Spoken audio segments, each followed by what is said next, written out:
Alright, everybody, welcome in. How we doing? We already have Jam, Mr. Wang in the house. Philip Bailey Original in the house. We have Bones of Elvis in the house. Fallon in the house. Miss Alley Cat in the house. Welcome in, everyone. Thank you all for joining. Thank you all for joining. We are alive and well. After what was absolute madness yesterday. Absolute madness. Absolute chaos. It was pure 100% adrenaline the entire time. And you know what? I loved every bit of it. Oh, I missed the chicken completely. It was so much fun yesterday. So for all of you who were likely watching or participating in yesterday's events, you'll know that there was a community day on the server for HeyBarmby's Chernarus, and boy did it deliver. We had a good time. We reenacted, as it was for 4th of July to celebrate, 4th of July. We reenacted the Civil War. That was great fun. We rode around in a bus for a long time. We had a giant pickaxe versus shovel fight in the middle of Northwest Airfield Runway, which I think Shovels should have won until Barry pulled out his AK and started mowing everyone down. And then, yeah, I ended up in a car that followed another car into the ocean, and all occupants died, which is great, including myself. And then ended up in Berezino, where we sat around a fire eating human meat, and that led to Shrimpina and I going on an incredible cannibal run, which resulted in being murdered by none other than Ronnie Z on his stream. So yeah, a lot to catch up on if you missed anything from yesterday, because it was a lot of fun. A lot of fun. K-Dog, how you doing? Welcome in. Welcome in. Glad you can join us. But yeah, I had so much fun yesterday.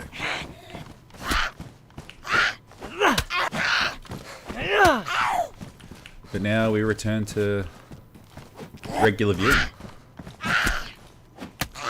And we all know that there's nothing regular about regular viewing. See what we're going to do today. We're currently in Gorka, of all places. I don't know how I keep returning here somehow. It just keeps happening. I can't help it. It is not intentional. It's just that life keeps bringing me back to Gorka. And I hate Gorka. I really, really hate Gorka. Yet here I am.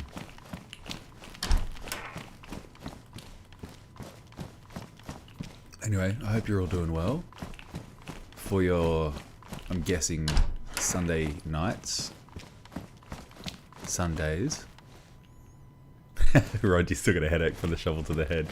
Yeah, man, glad to see you in there too, dude. Good to see you on that party bus. We had the 3 Aussies on board one bus, right? Me, you, Jimmy. Which is great. Great fun.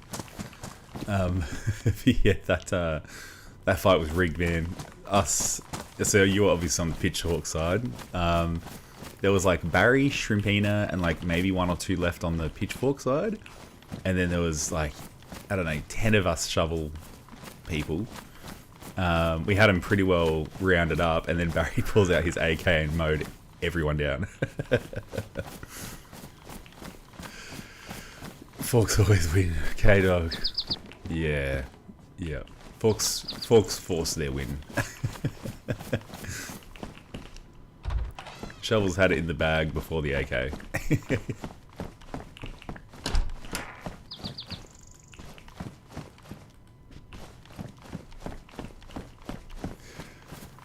Yeah, good to see you in there, Rod.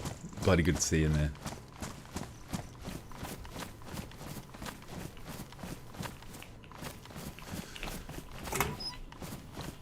Alright. So, what we might end up doing is we might go and just check in on our mates. Our various mates that are around the place. See who's around. See who wants to go and have some fun somewhere.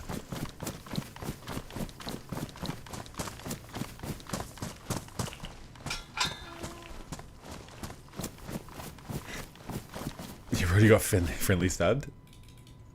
Rod, there was a lot of friendly fire going on. A lot. When we had the Civil War reenactment, I definitely shot many of my fellow Englishman allies. Accidentally. I couldn't tell who was who at one point. And we just found ourselves a 4-dizzle. How good. And some chicken. We did in fact find a box of nails yesterday too, which we donated to Shrimpina. So after the cannibal run I had with Shrimpy, I spawned back in, I always forget the name of that very far northeast town on the coast. It's like the most northeast city on the coast. Anyway, spawned back in there.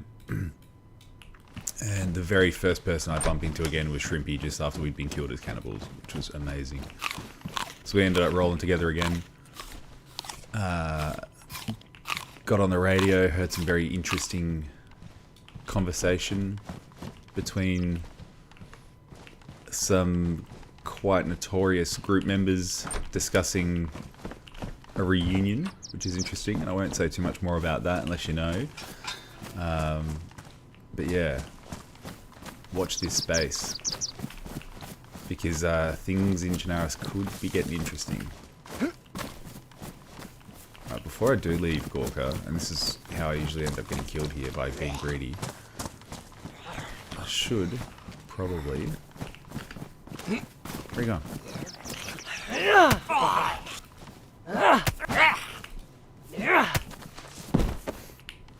Yeah, that's what we want. That's what we want. Yeah, things are going to get a bit spicy, I feel, in the lands with this reunion that I overheard on the radio. Not a bad thing, depending on who you are.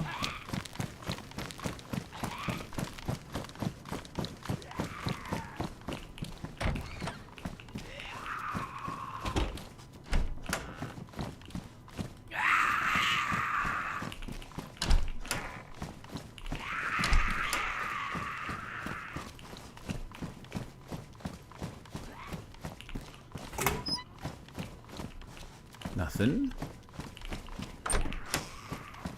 2 shovel people finish you off, Rod.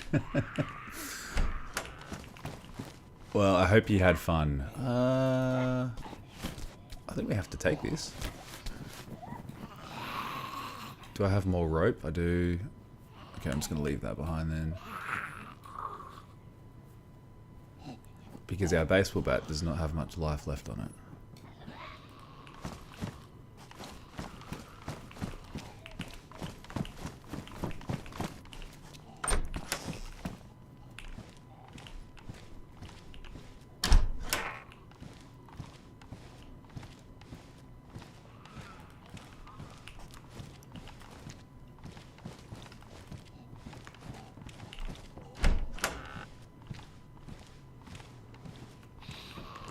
Yeah, Bones, you know who I'm talking about?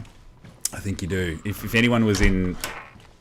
There were a few streams last night which probably gave it away. And again, I don't want to spoiler alert it for people, because it's kind of exciting.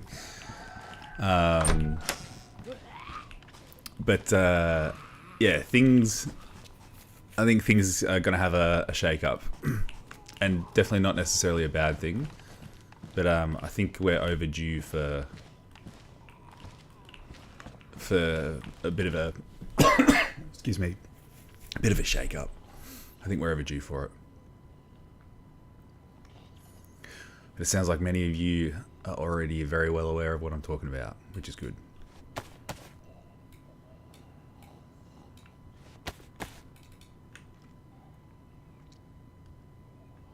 Alright, we got a few cool little bits and pieces. 4 dial, I think still hold value for people.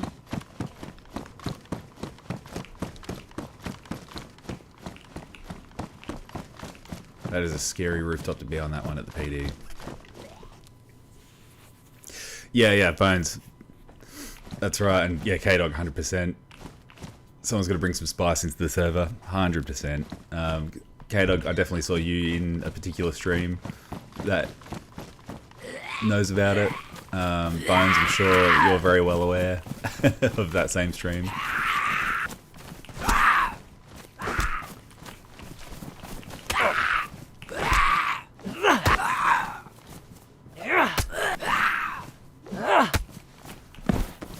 Yeah, all I gotta say is bring it on.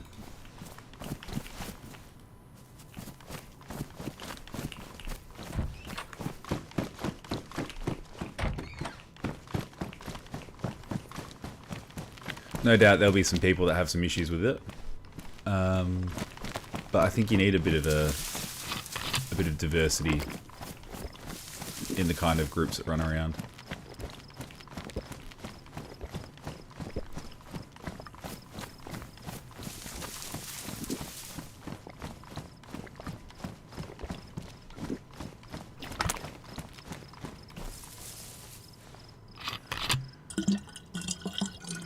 This is where I get shot.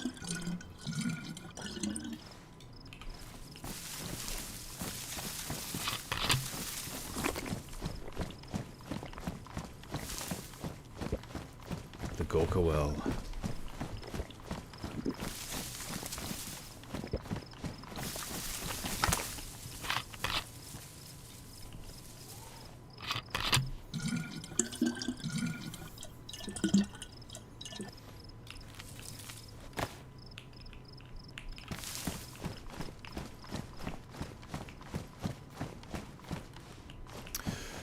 Yeah, we'll just have to wait and see, K-Dog, that's right. I think, I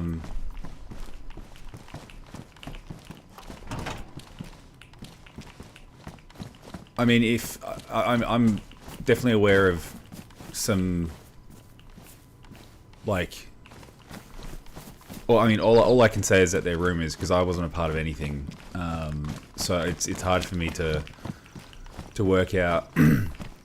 Or it's hard for me to pretend like I know the facts, because I don't. But I would imagine that they're not, those rumors aren't a secret to the admin team on the server. And I'd imagine that they'd be making sure that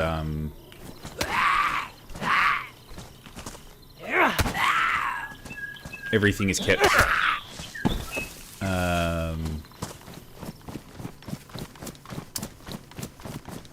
everything is kept enjoyable for everyone.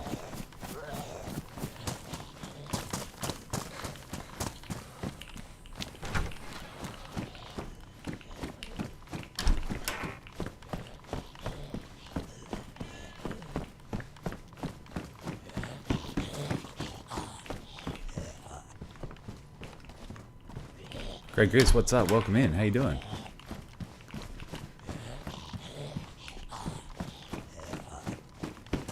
How we doing? Yeah, Bones, a lot of people are going to have a big issue with it, no doubt, no doubt.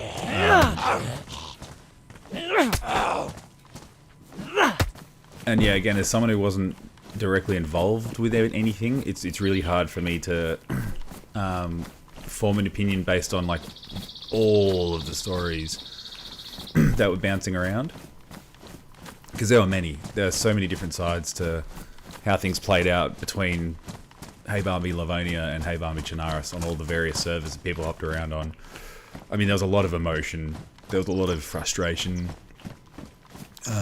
A lot of finger pointing and blaming in various areas.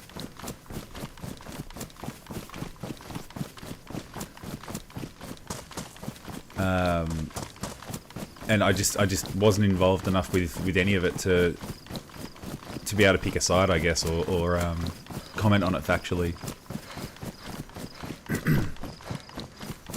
So I guess I'll let the community respond as they should. Alright, let's go up to Zenith. We'll see if any of our buddies are up here. See if Keck has about him. Keen has to run into him again. since our last run, but it hasn't been possible. We keep missing each other.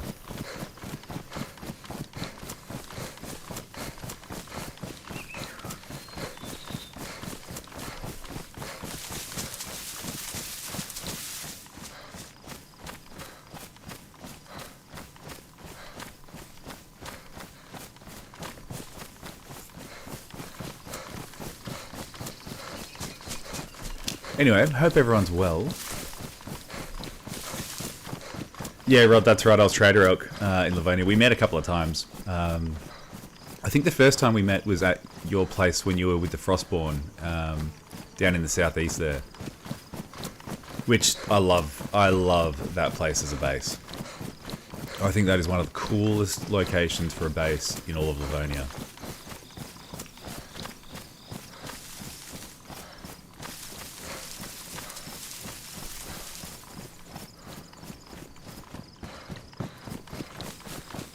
Yeah, I had my little trader up in Bilawa, or sort of just southwest of Bilawa, in that little industrial where boom would sometimes spawn. And when I say sometimes, I mean rarely. People think that I was stocked up on boom because I lived there, but in actual fact, I found across the life of any season on Barmby's like maybe between 1 and 3 throughout the entire season, which is not much. Usually I'd find at least one, and a lot of detonators I'd find, but yeah. And I ran that place like multiple times daily trying to find boom. Yeah. But I think because it was known to hold boom, a lot of other people also ran it quite often.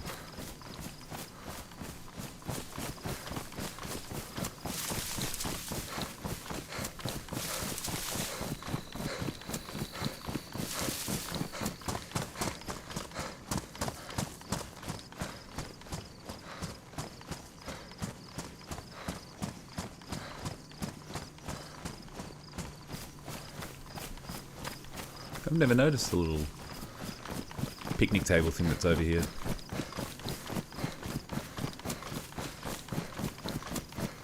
Okay, dog, Jimmy's late. What do you mean Jimmy's late? As in is he trying to stream, is he? But he, did he miss the 5 AM restart? Well, 5 AM for me. The half an hour ago restart for everyone.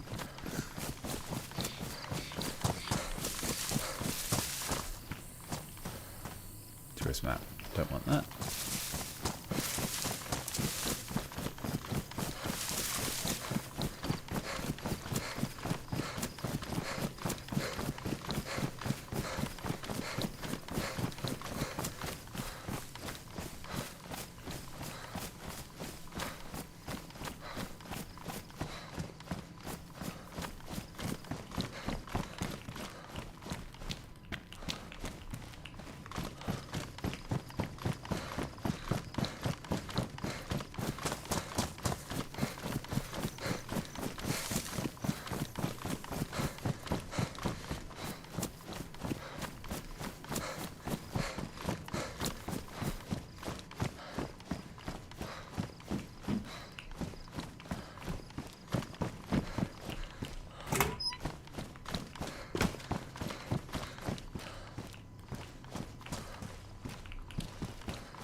Nothing.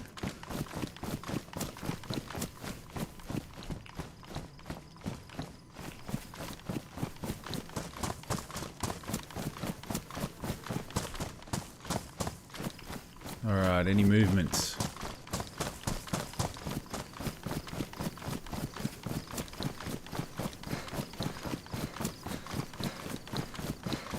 Doesn't look to be. Oh, late for controlling the chat. Jimmy is late. Yeah, Jimmy is late. Quite often he likes to get in early and then pick on Glorin for being late, but he's not here. Just saying, he's not here. And if Glorin does pop in shortly, it's not going to look good for Jimmy. There goes his ability to argue.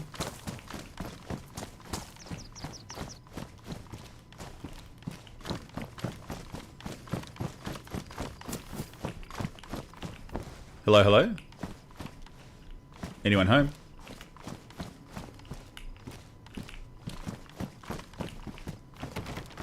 Okay, locked, that's good. We'll check to see if he's at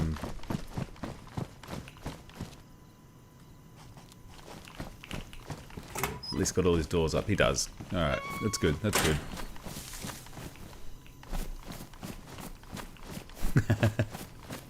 Right, you reckon, Bones? Now's your opportunity. Quick, say and do whatever you want. All that'll happen is YouTube will flag it and no one will actually let it through if it's sensible. Alright. I'm gonna give Keke this flag because he hasn't had one for a little while. I think someone pulled it down from his place recently, so I'll give him a new flag so his shit doesn't despawn at least. Spam time. Throw links in chat.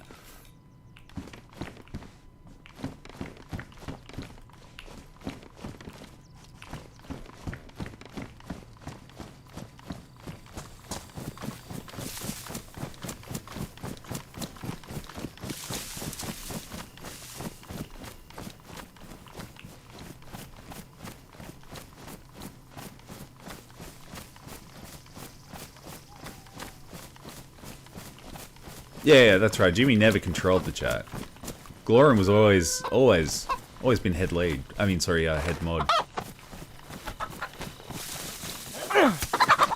Nice. More chicken. So in this chat, Glorin is Jimmy's boss, not the other way around in Jimmy's chats. Glorin is the official head mod in here.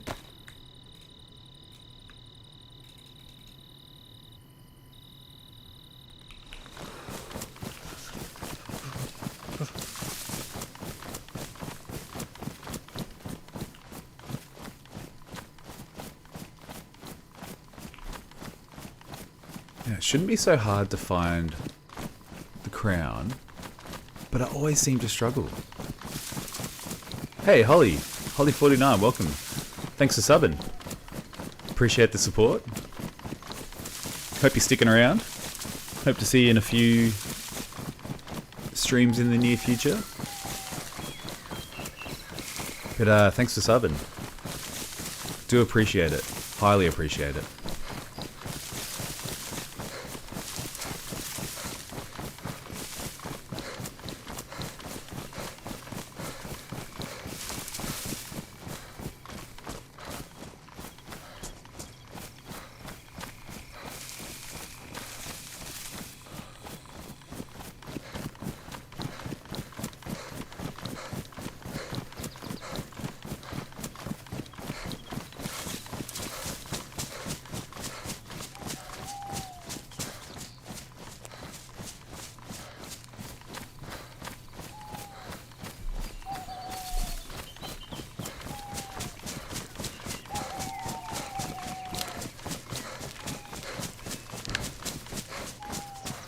Hello from Ireland.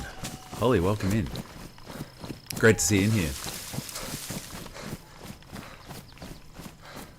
See now, how can I be running through the forest and still miss the castle?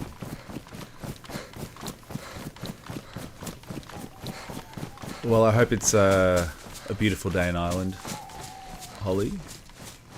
Here in Australia, it's quite cold. Well, in the south anyway. It's always warm in the north. But where I am, it is chilly.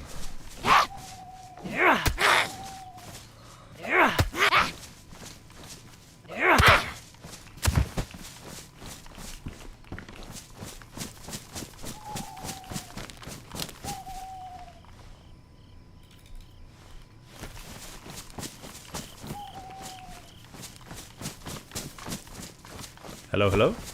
Anyone home?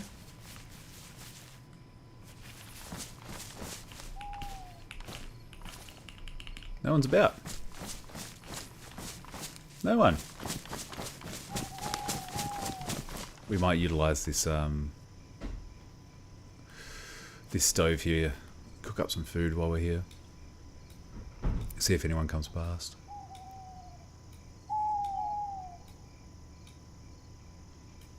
Perfect, look at that.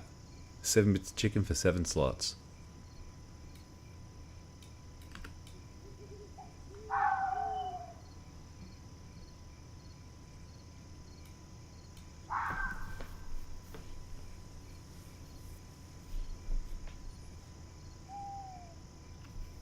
Absolutely pissing rain. Well, at least it's summer, I guess, right? Hooray for summer. And do you know what? I'm sure this is intended for cooking, but I'm sealing it. Now, what do I need to start a fire? Have I got even... I don't think I've got any matches or a lighter. I do not. So... I checked this, didn't I? Yeah.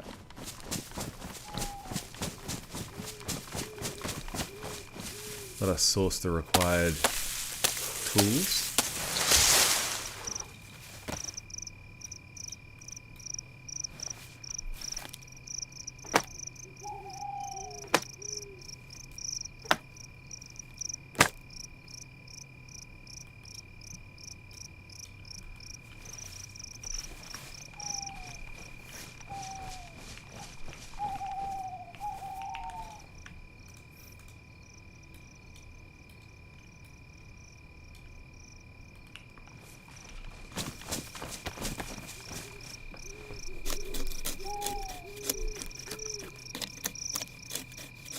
You reckon it's time to kick Jimmy out, K-Dog? For underperforming? Maybe I need to have a performance review with him.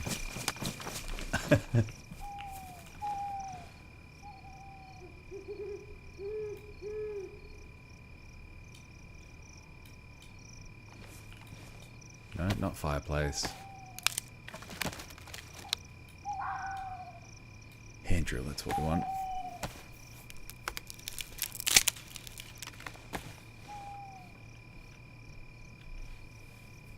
Yeah, Patrick, you are the list taker in Gloran's absence. I mean, you're basically performing the duties of the mod. Should we just make it official now? Do you want the responsibility that comes with great power? Which is just keeping things as in check as possible.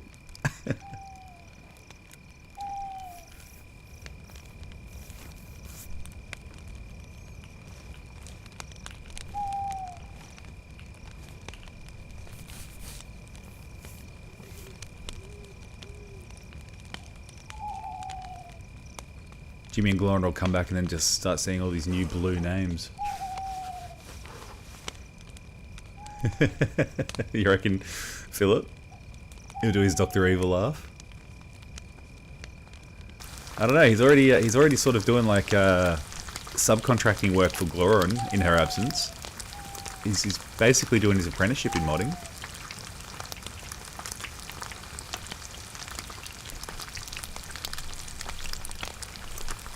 Surrounded by snacks, good stuff, Bones. Who's playing up next?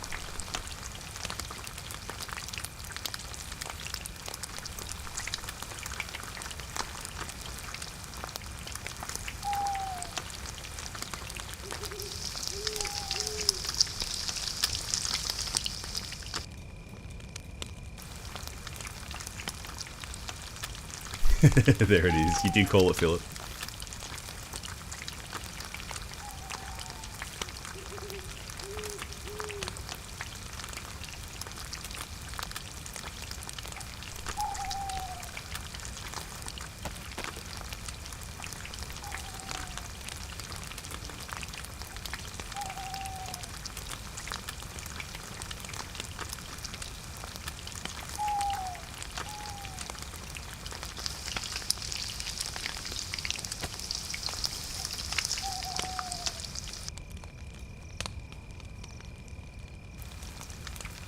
Hey, calf. Free food on the ground, we'll take it.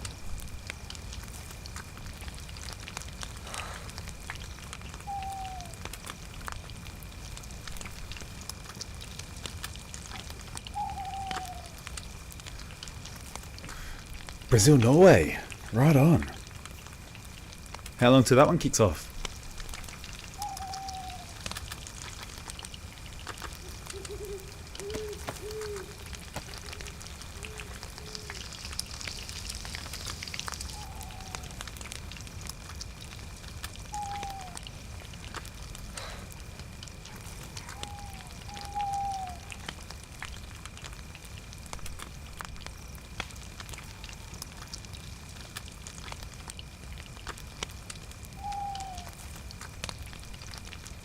Alright, alright. You have to give us some live updates, Bones, as it all progresses. Who you backing on this one?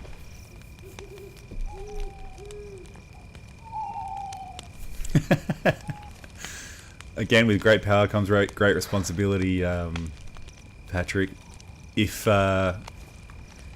you feel like it's getting a little bit out of hand, we'll just have to reel you back in again, alright? We'll do our best to anyway before you turn supervillain.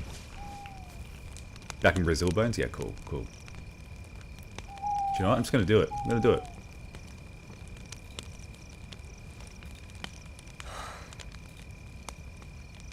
Congratulations, Philip. Everyone in chat, join me in hoping I don't regret giving Patrick all the power in the world.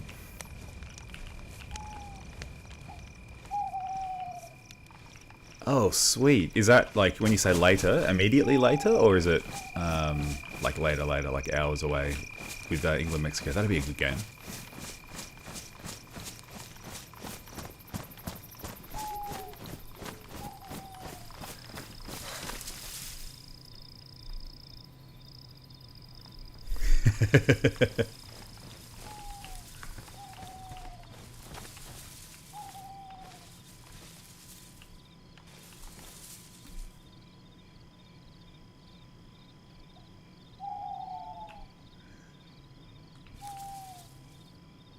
Alright, where are we going to go? Seems like no one's home. Server was full when I joined, or right before the restart it was anyway. So there's got to be people about. Maybe we can use this as a bit of a gear up run.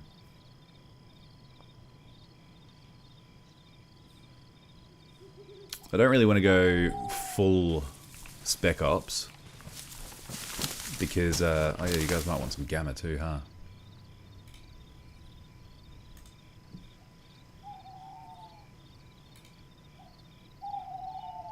There you go. Just yell at me if I forget to turn it off. 4.5 hours. Oh, cool, cool. Well, that'd be good. I'll be at work, and I can check in on it while I'm at work, slaving away.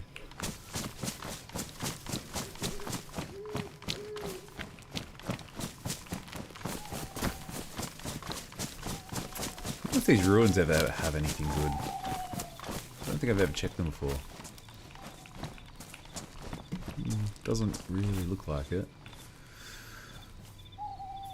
Oh, Glorin, speaking of mods, how we doing? I just promoted your apprentice, Glorin. Your list taker.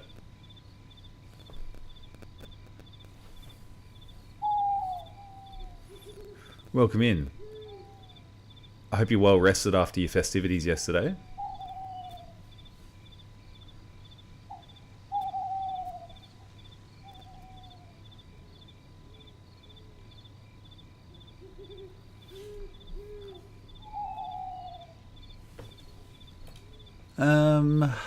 Right, what are we gonna do?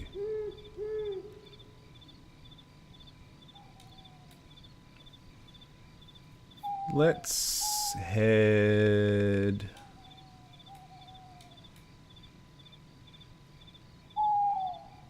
Should we head north? I mean, it could be a bit of fun. Just trying to think if there's anywhere I haven't really visited yet.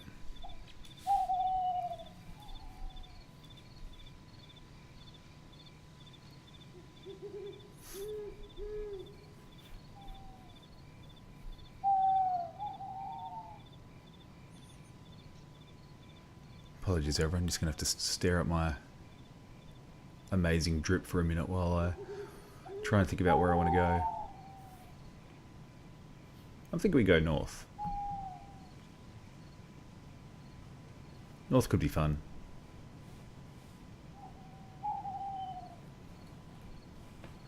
I've got some chicken. I've got a water bottle. We've got some guns. Maybe what we'll do is... Who have I got friends in the north? Because I kind of want to offload this... this 4-dial sooner rather than later. Gloria's here, quick look busy.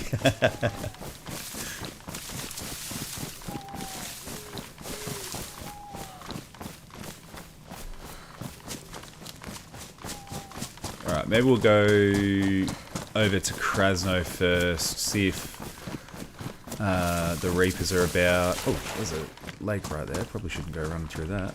Oh, is that a water bottle? Hell yeah. It's a wicked find. We will take it.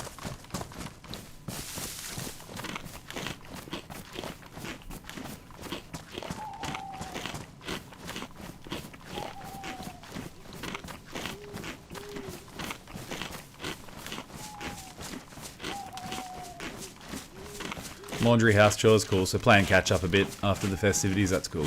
Nice to have those down days. The catch up days. Catch up on all the chores and the life admin.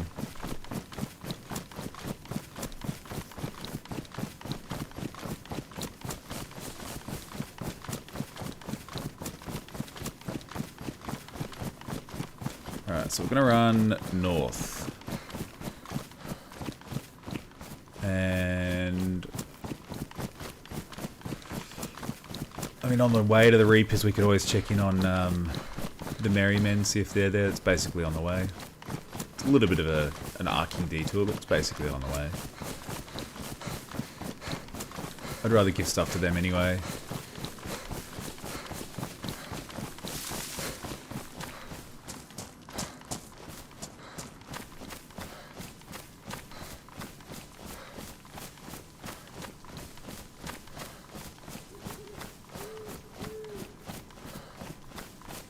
Yeah, Glorin.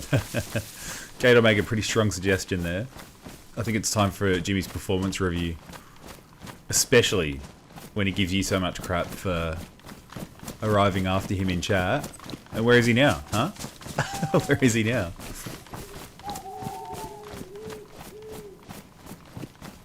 If Nick shows up, you're banning him for 5 minutes. Hey, mods can do what mods want. That's the power, I guess, of the role.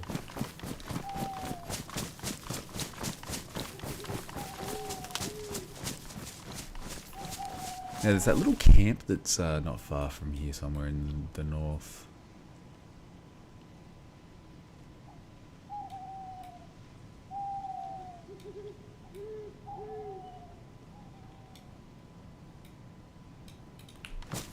Yeah, we'll go to that little summer camp on the way as well.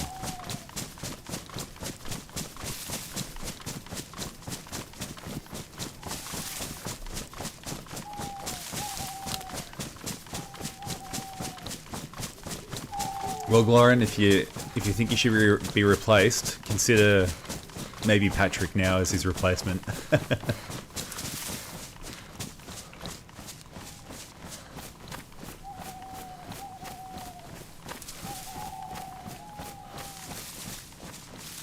You're a right to work state. You can fire him just because you want to. Well, yeah, Australia's a bit different. We definitely can't just fire people because we want to. There's got to be pretty legitimate reasons for it. So at any point, your boss can just go, hey, catch you later, you're fired. Brutal.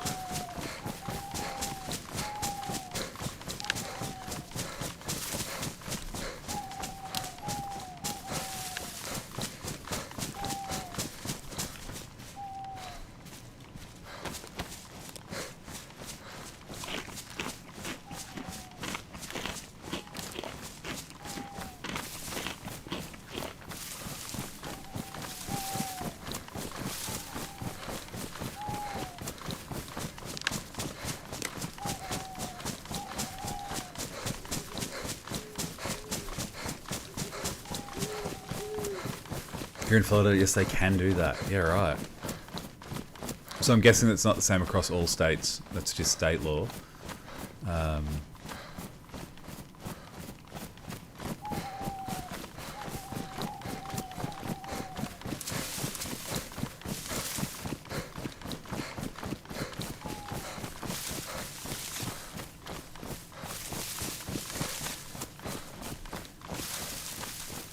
What's this place here? Oh, this is, what do they call it? Apple Orchard Drive. I think that's where Barry's place used to be before he moved down to Electro.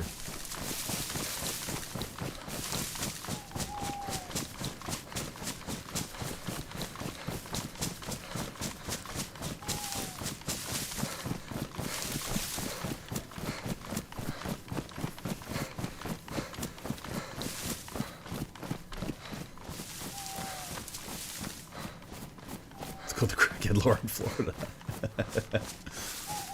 So yeah, Bones, you're going to represent Jimmy, are you?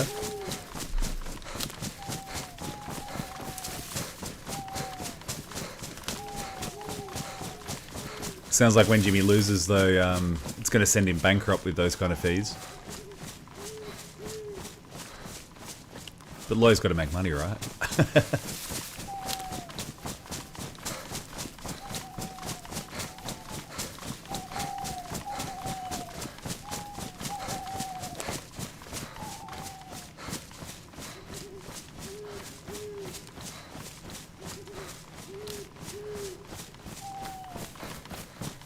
It looks like Bones has picked his side, Glorin. He's Team Jimmy.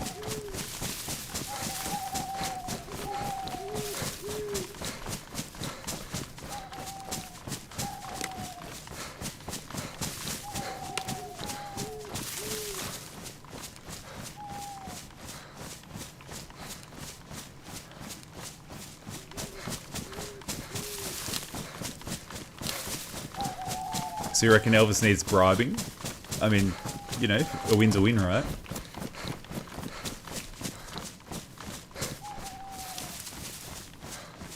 Oh my god, that's bloody awful, dude. Bloody awful. Internet on your side, obviously. That's pretty frustrating, man. Oh, glad you're here anyway. G'day.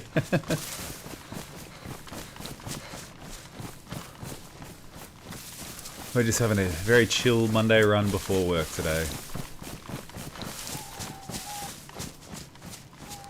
Oh, look at that. Got right to the summer camp.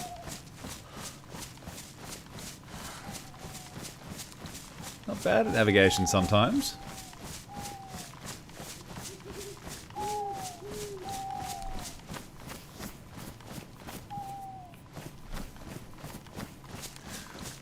Oh, Bones, I don't want to break your heart, mate, but I think he is a Vegemite lover. It runs through his blood like any Aussie.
Okay, Makar, you're going to have to explain here. What on earth is Kolbasa?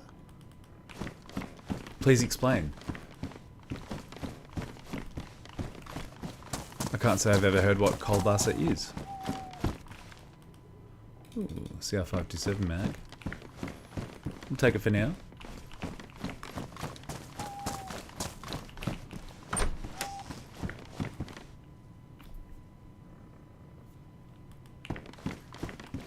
No worries, Patrick. Hope mum's well.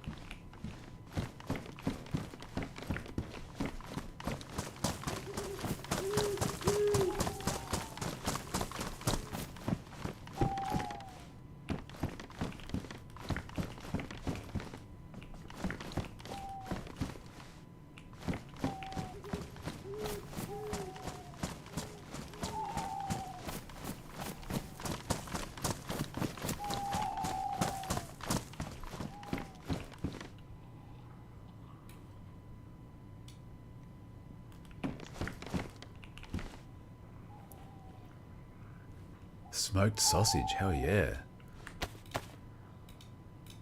I can get around that.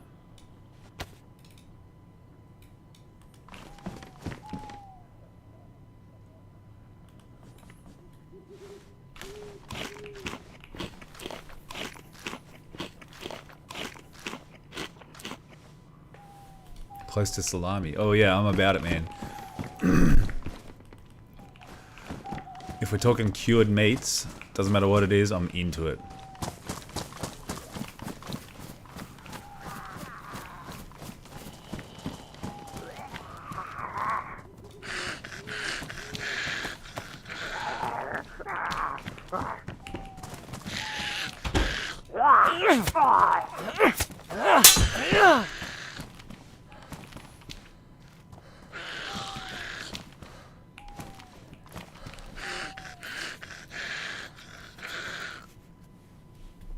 Oh, like Polish sausage. Yeah, love Polish sausage.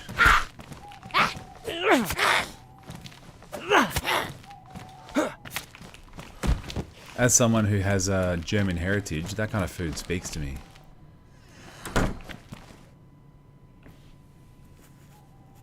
More like a soft ham. Alright, I'm into it, man. I'm into it.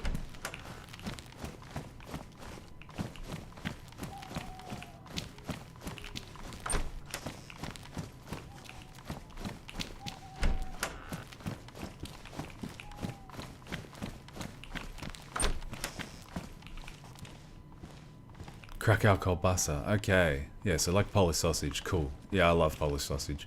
Love it, love it, love it.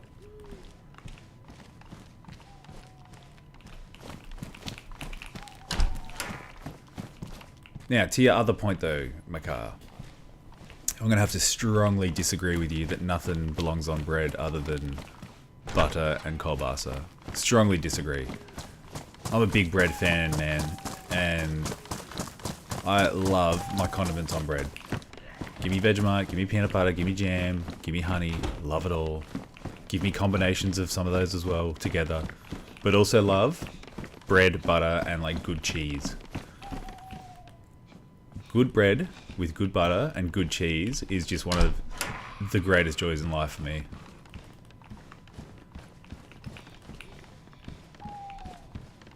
Honey, hell yeah, man. Do you know what my all-time favorite breakfast toast dish, if you can call it a dish, is peanut butter, sliced banana, and honey on toast. Amazing. Absolutely amazing. But like, you gotta have really good quality crunchy peanut butter too. You can't have the cheap craft spread that doesn't actually resemble anything like peanut butter.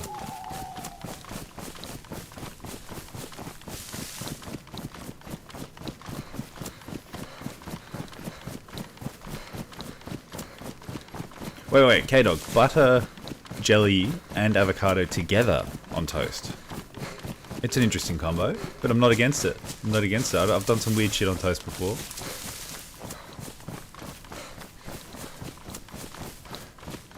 Yeah, Bones. That's a classic combination. You can't go past. Love it. Well, I mean, that opens up a whole nother discussion too, Bones. Like,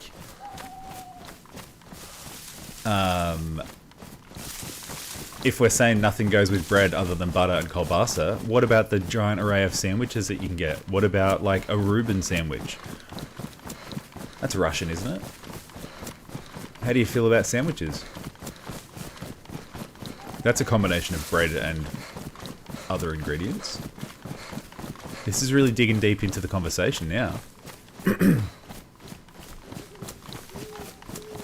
Oh, separate. Okay, good. Okay, not good. Oh, Holly, peanut butter is just one of the greatest things in life. The thing I love about peanut butter, especially when you get good peanut butter, like not super processed peanut butter, like if it's pure peanut butter, it's like the naughtiest healthy thing you can eat. Because at the end of the day, it's just crushed peanuts, maybe a little bit of salt added to it. But it's incredibly healthy. As long as you don't overdo it, obviously. Everything's good in moderation.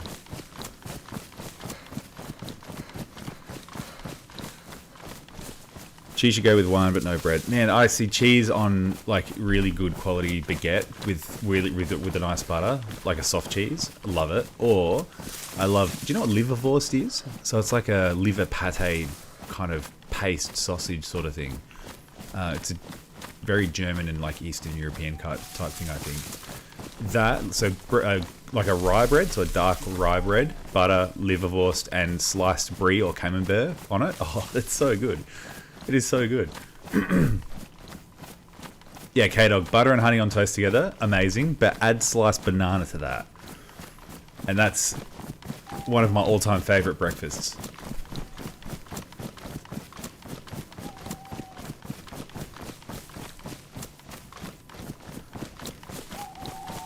So it's not actually Russian.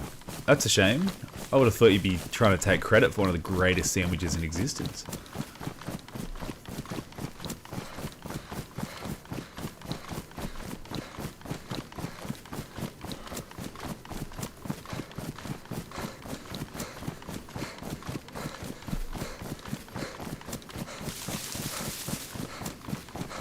Triple decker BLT, great choice.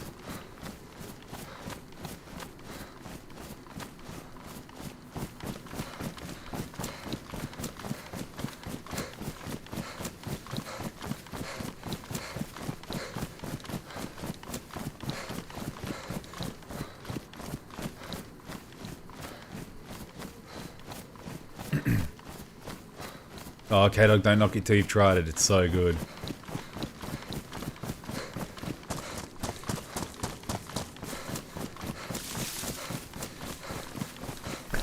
Holly, the what you're describing there is something that when I was younger, it was such a naughty little pleasure of mine. Like exactly how you said it, white bread, like the cheapest, whitest sliced bread you can buy, with like Nutella, so it's like a chocolate spread. I don't know if you get it. I think it's pretty global Nutella, but yeah, big whack of Nutella in the middle, folded over, and it's just like a chocolate bread pocket. It's amazing. Cuban sandwich? Yeah, love a Cuban. Love a Cuban. I love a Cuban. Love most Italian sandwiches. Ropain, how you doing, dude? Welcome in. Oh yeah, I don't have my command set up. Every time you come into chat, you constantly remind me how under set up my stream elements is. Thanks for dropping in, man. Appreciate it anyway. Yeah, I don't have the gamble yet. Sorry, dude. I'll have to like IO you a bunch of points when I do get it set up.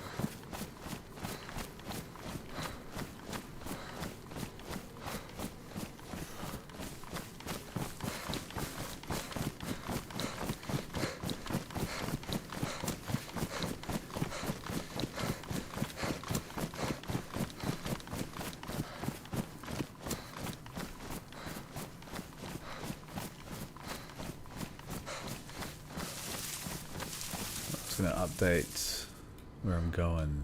Still heading northwest for now.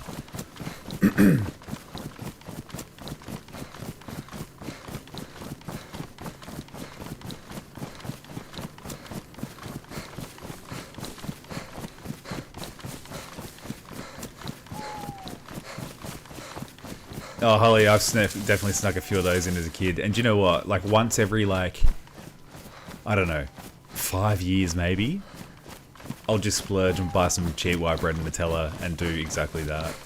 Or like the other thing I really enjoy was like chip sandwiches or like crisp sandwiches, depending on where you are in the world. The whitest, cheapest bread, like an absolutely horrendous amount of butter, And like crinkle cut chicken chips was always my favorite. There's a brand called Smith's crinkle cut chicken chips. Loved it. Inside the sandwich, amazing. High-end cuisine at its finest. Yeah, cheers for dropping in, Ropane. Gotta catch up on sleep. You enjoy it, man. You've earned it. Hopefully your gambling debts aren't too deep. Oh, there's a little base here. How about that?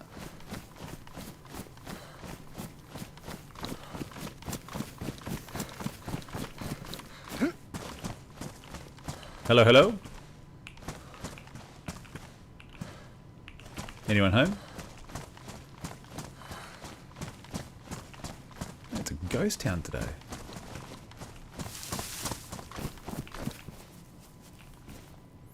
Finding a lot of batteries.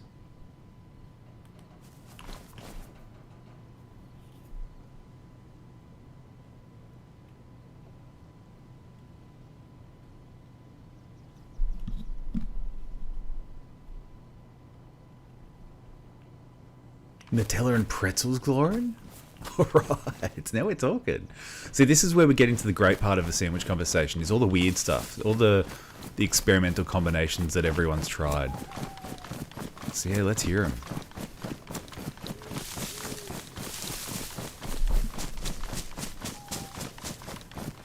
Classic meat and potato pie in a muffin with ketchup. Alright, that's a great combo. That's a great combo.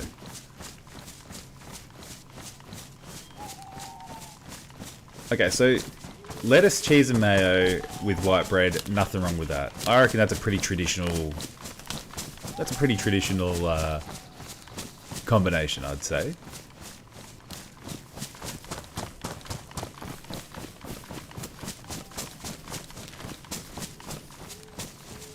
Tato. Oh yeah, I think I know the Tato chips. Cheese and onion. Heaps of butter on it. Cheap white bread. Staple. Yeah, it's so good.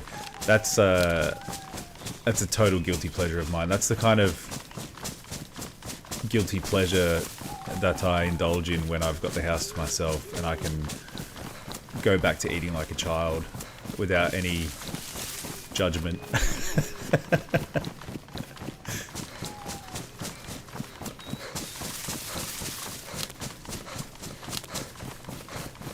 Absolute struggle meal. Yeah, it's got to be the cheapest. It's got to be the cheapest bread. A lot of these things only work with the cheapest bread.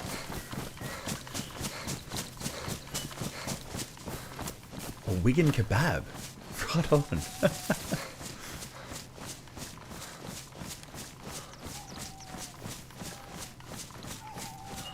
You don't like lunch meat sandwiches, Lauren? So you're not a big like ham or salami or like turkey fan? Alright, I haven't really been paying attention to where I'm going. I'm guessing I'm on like the other end of Sverograd?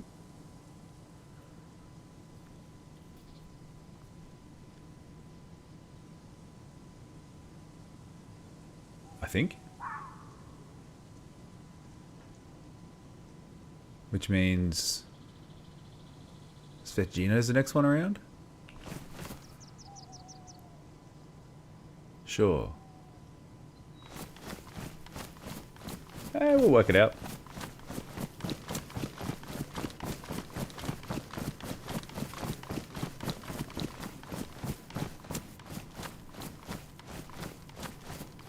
That's gotta be Sverograd, right? Yeah. Yep.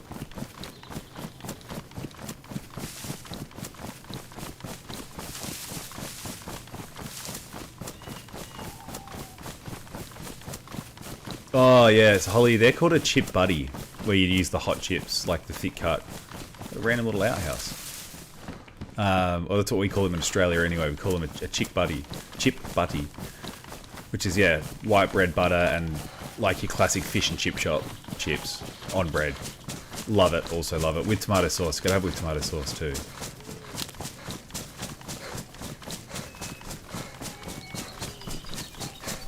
3 pies on a stick, Bones. Amazing. Absolute culinary genius right there.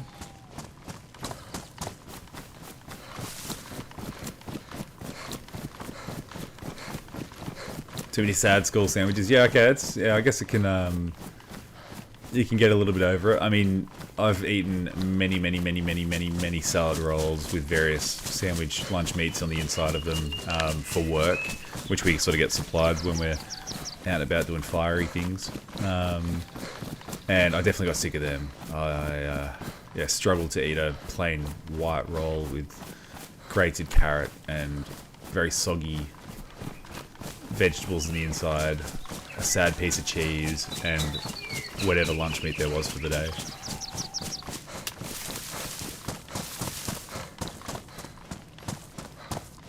Oh, you can do a sub roll? Yeah, cool.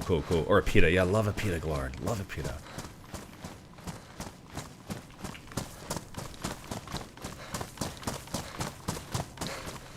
Oh no, Holly, yeah, we call it chipati. Yep. It's a universal language.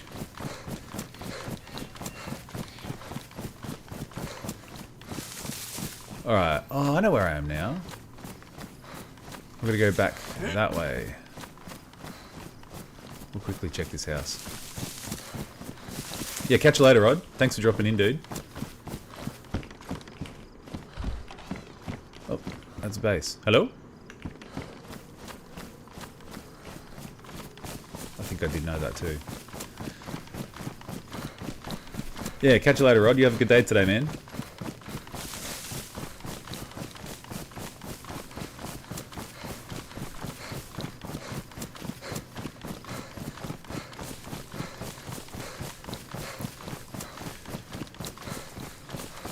So in the States, right, like, you guys call your hot chips French fries, right?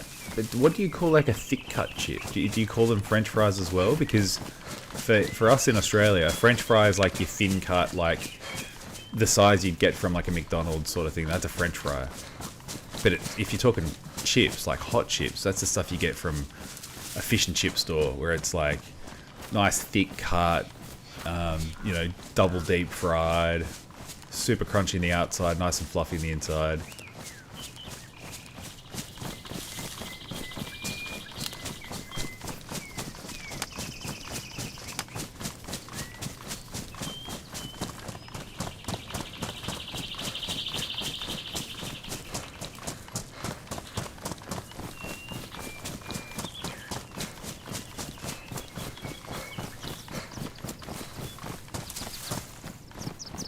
Family run company here, makes pita bread. Awesome, awesome. Anything like that homemade is incredible, isn't it, Glorin? It's pretty hard to beat homemade stuff.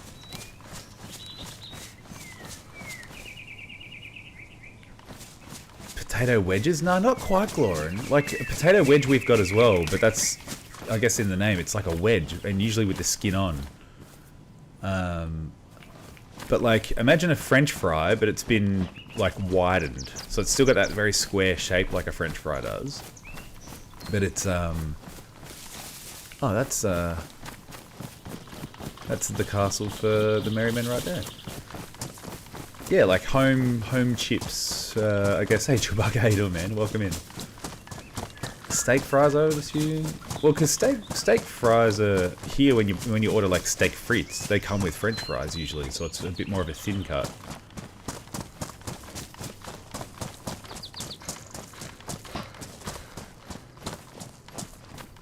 Because in Australia, just to confuse things even more, we call crisps chips as well. So we've got chips, hot chips, which are your thick cut chips, your thick cut French fries. Then we've got French fries as well, and we've got wedges.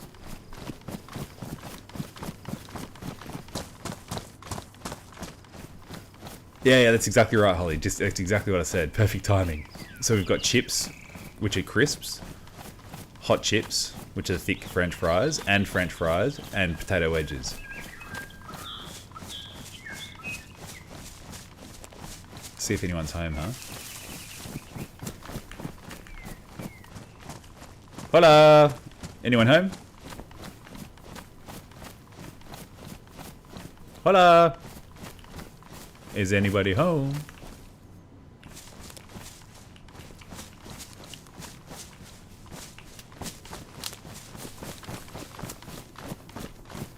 Hello, hello, hello.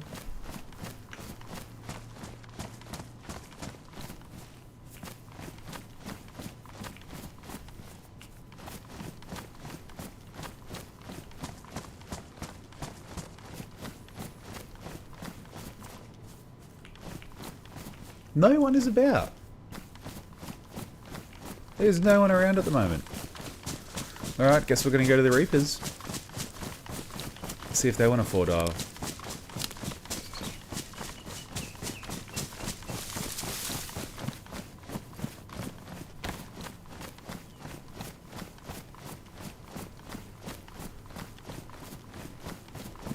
Jeez, it's quiet. So quiet.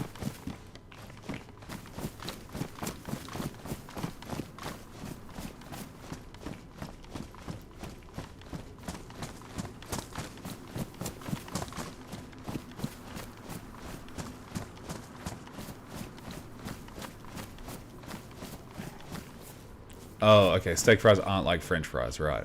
That kind of makes more sense then.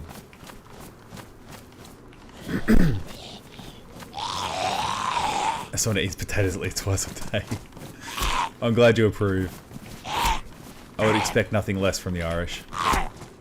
How good's a potato? Like, I mean, I don't have to tell you, Holly. But how good's a potato? Hey, another drink bottle. It's a pretty handy item.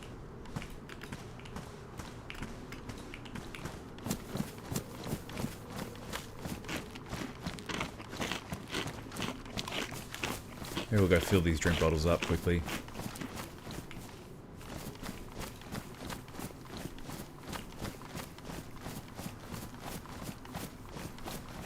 I mean, potatoes are just versatile, right? Like, you can just do anything with them. Man, there's bases everywhere. Hello, hello?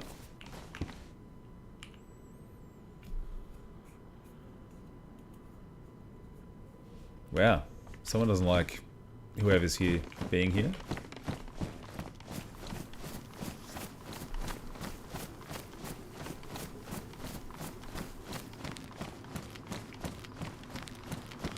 You can never go Australia because you'd be too confused. It's a little bit different. Takes some adjustment.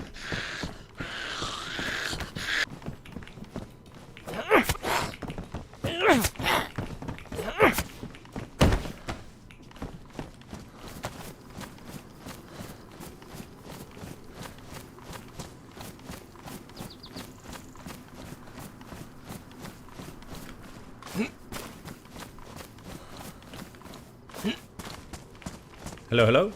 Anyone home?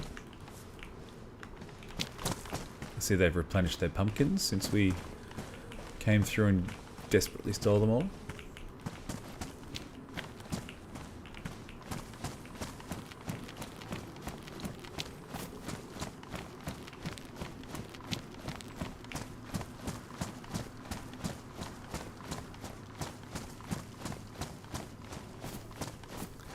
Steak fries are thick French fries. I would call home fries the same thing. Do you have waffle fries? Yeah, I know what a waffle fry is. It's pretty cool. Cross-cut curly fries too, yep.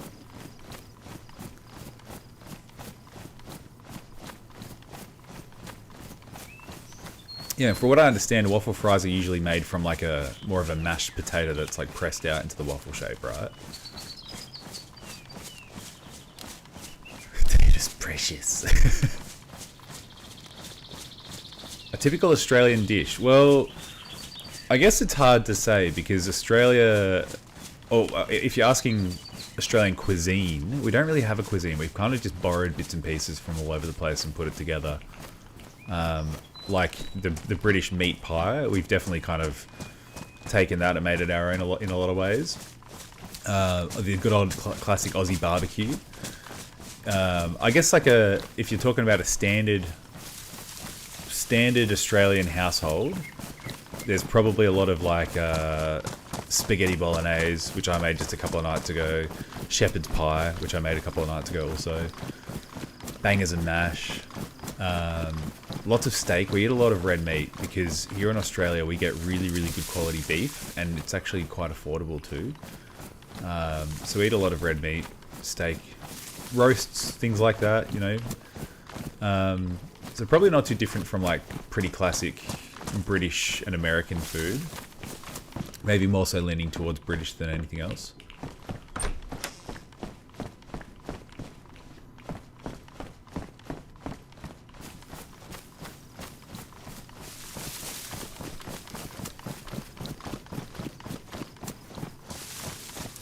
Boiled new potatoes and mint. Alright. Yeah, potatoes and butter. Potato, butter and salt. Just those three things go together better than almost anything else. I love mashed potato. Mashed potato is like literally one of my favorite things on the planet. Give you the details. Alright, cool. Well, I'll run you through my it starts with bolognese, right? So here's the thing. I've got this whole like meal prep thing I roll with, where I'll cook a giant bolognese, like a massive pot of bolognese, and then so I'll have like a third of it portioned away for just making spaghetti bolognese with it, and then I'll take a third of it and I'll put it into a pie dish or like a baking dish, make the mashed potato, add some peas and corn to the actual bolognese mix, make mashed potato, put it on top, and then bake it with a bit of cheese on top. Bang, you've got shepherd's pie as well. And then the other third, I'll add some like cumin and paprika and beans and make like a sort of like a chili mix as well. So that one pot basically gets me like weeks of food that I can freeze as well, which is awesome. Gamma is on. Sorry guys. Told you to warn me. Thanks, Yaski. Welcome in. DBC, how you doing, man? Welcome in. Welcome in. Yeah, we're very much like a meat and three veg kind of culture here too.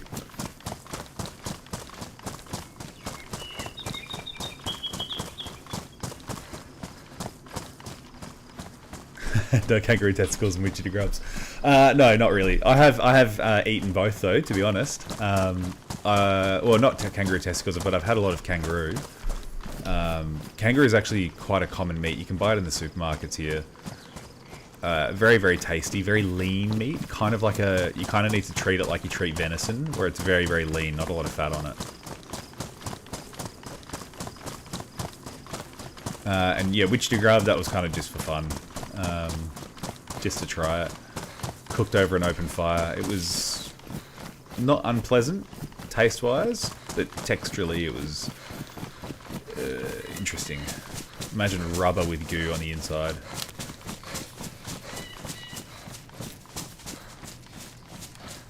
Well, yeah, I guess that's probably where I go a bit different, Chill. Where I use a half mix of pork and beef mince in mine. Because I guess it's, yeah, basically just like modifying the bolognese itself and turning it into a shepherd's pie.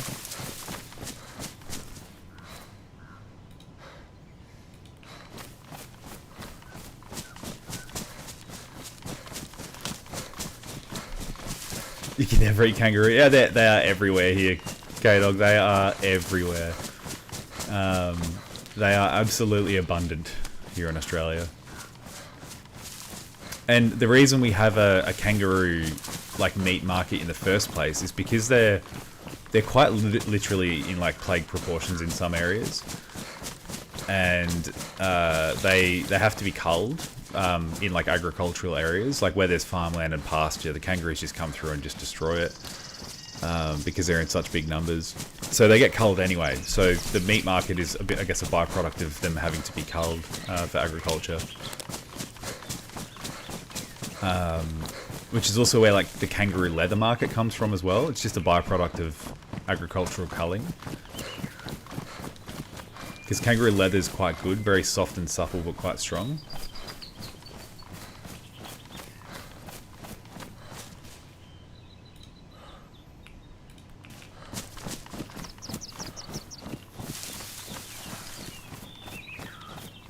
Yeah, I didn't try the balls, unfortunately. I'd give it a go though. I'm not shy on eating anything, to be honest. I'll eat anything and everything.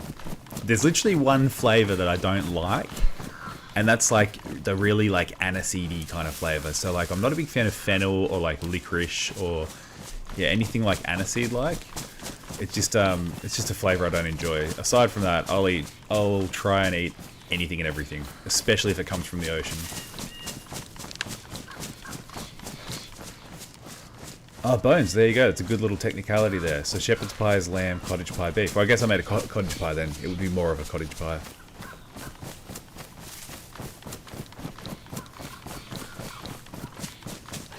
I wonder if anyone lives up here.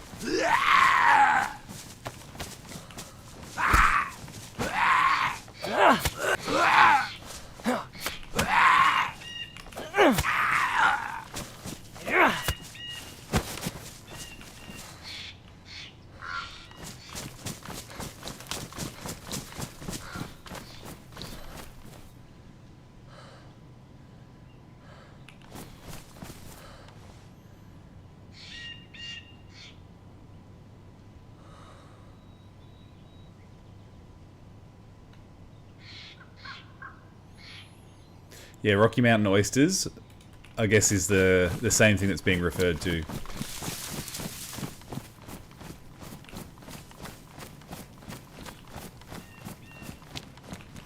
find things in these little archways? I think you do somewhere.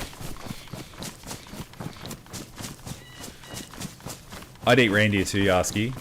I love like venison. I've had moose before and I've had elk before from friends. We don't get them here in Australia. But when I've been overseas and I've stayed with friends, they've had it. We get a few deer species here in Australia. They're all introduced, so they're all none of them are native. Australia, fun fact: Australia does not have a single hard-hoofed native mammal. So like there's like cows and deer and things. They've got a hard hoof on them. There's not a single animal in Australia that is native that has a hard hoof. So if you're ever trying to work out what's native or not, it's a good starting point.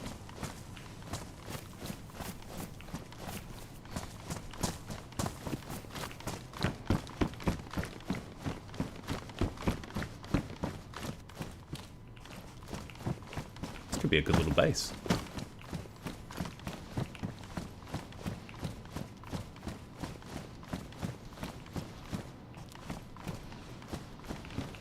Venison's great meat. I love venison. I do the odd hunting occasionally. Again, like deer are a pest here, so you can hunt them year round. There's no permits. There's no tags or anything like that. Yeah, they're introduced and they're quite out of control in the bush as well. Would I eat a Neopet? Probably not. DVC? Probably not.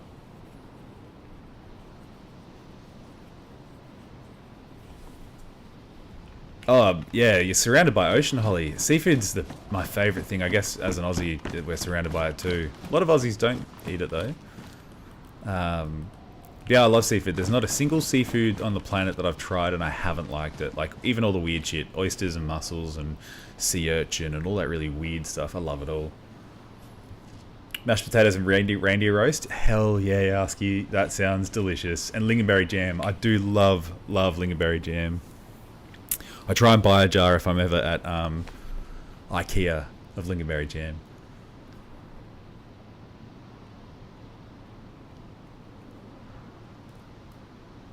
Bear egg rolls. Interesting. Probably just went eat on your skin. Yeah, how good's lingonberry jam, hey, Lauren?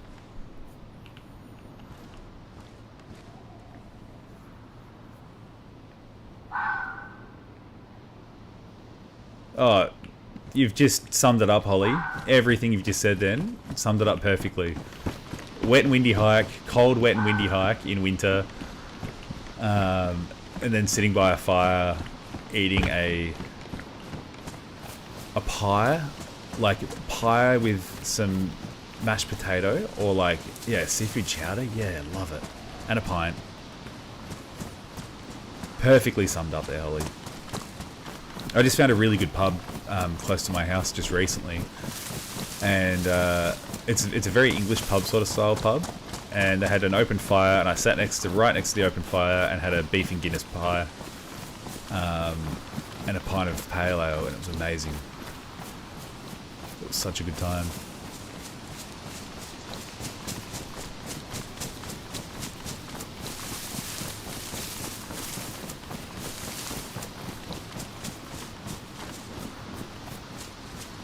Yeah, DBC Glorin, you love seafood? Nice, nice, good. You love lobster? I love lobster. We're really lucky where I live. I can drive 30 minutes from my house and go diving for southern rock lobster. Really high prized lobster. We get the lobsters that don't have the claws. They're just like these big armored shelled things. Anyway, I eat a lot of lobster. I couldn't afford to eat it if I couldn't get it myself though. It's pretty expensive. They can be like $100 each. Yeah, geez, it's tasty.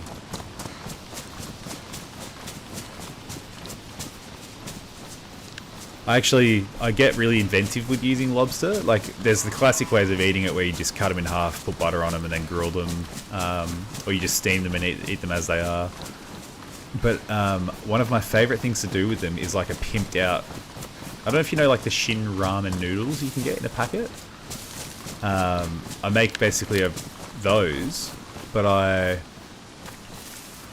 make the stock using like the shell of the lobster and then pick out all the meat and mix it in at the end, and it's so good. It's very decadent, amazing, delicious, yummy and quick meal.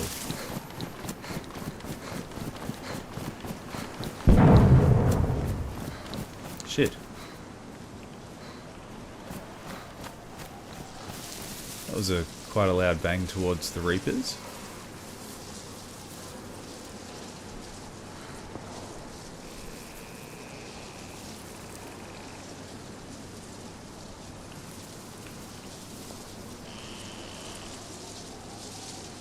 Yeah, it's a good thing about Island Nation's bones. Hey 40, how you doing, man? Welcome in. Yeah, we've been talking about food pretty consistently here for a while now. Food's one of my great passions. That's why I've got if you haven't seen it already, I've got a Discord. And there's a whole channel called Bush Tucker, and it's dedicated for you guys posting food. I want to see as many food pics in there as we can find. Yeah, I'm hoping that the Reapers aren't getting raided right now.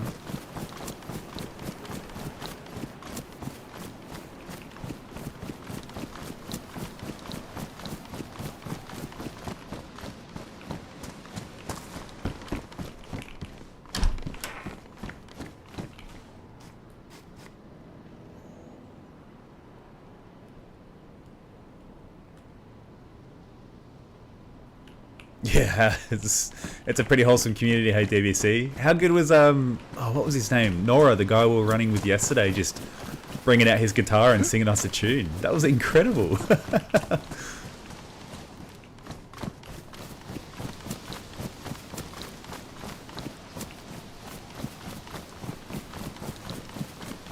That was like the most wholesome Daisy experience I've ever had. Right after he just ripped a bong.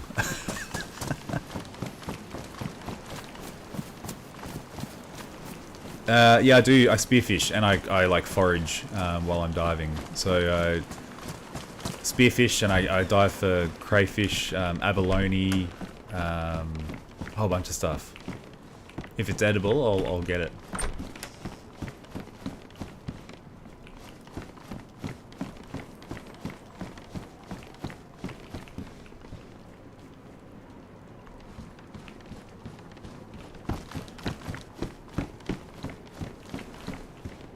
Heard footsteps.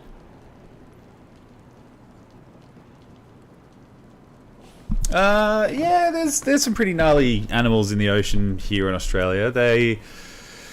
I've swam with many sharks, on multiple occasions. I've been in the water where there's been great whites around before, and I've swam with lots of bull sharks, and tigers have been in the area too when I've been diving.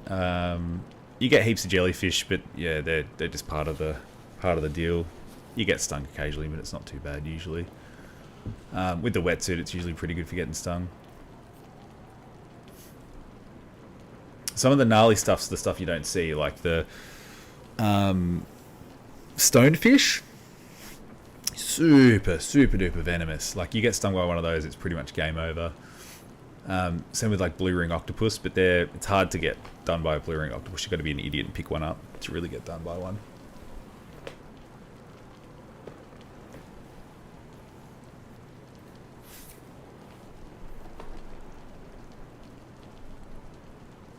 Scouts invented golf. That's a new one.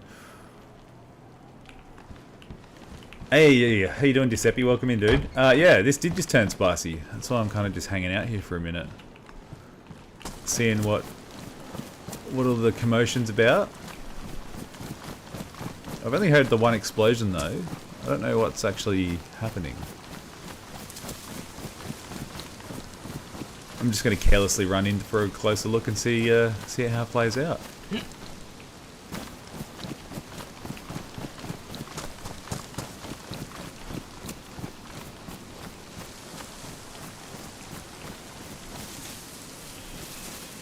They chuck telephone poles. It's pretty random.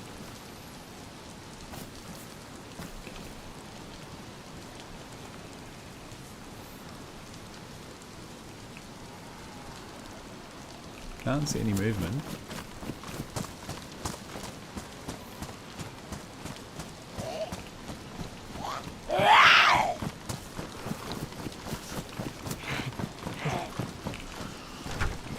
But it did sound like a... Oh, you bastard. It was a very distinct boom.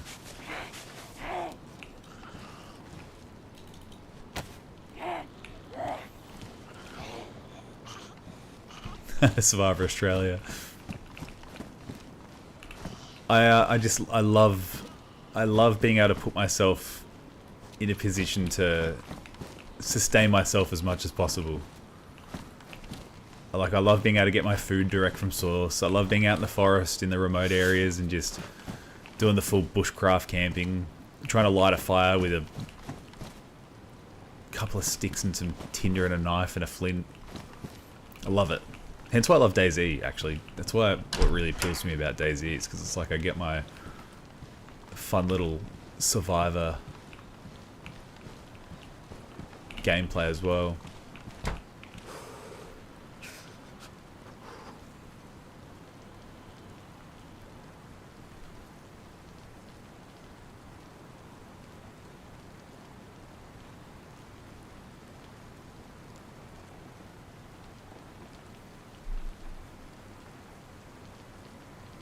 Doug and Rita, welcome in. How you doing? Big sturgeon. Yeah, they're those really, like, prehistoric looking fish, hey? Quite prized.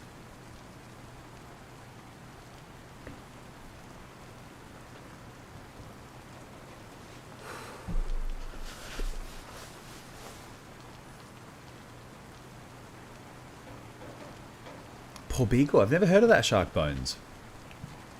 And blue shark, yeah, I know what a blue shark is. But you guys get the, what are they? The basking shark. That is a cool animal. I've swum with a whale shark before, which is similar. Yeah, I'm pretty sure basking shark is like the second biggest fish in the sea, after the whale shark. But yeah, they're cool animals, man.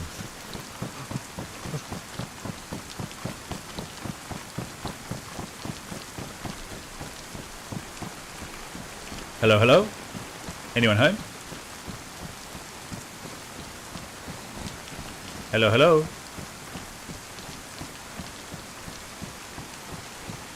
Hello?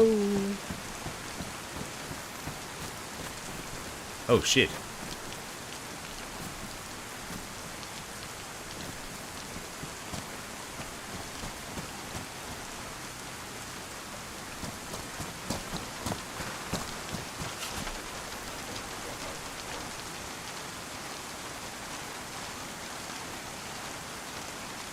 Oh, good. Digesting a huge roast. Well, enjoy the food talk in the background, man. It's been the point of conversation for the last little while. Alright, we may have walked in on something a bit spicy happening.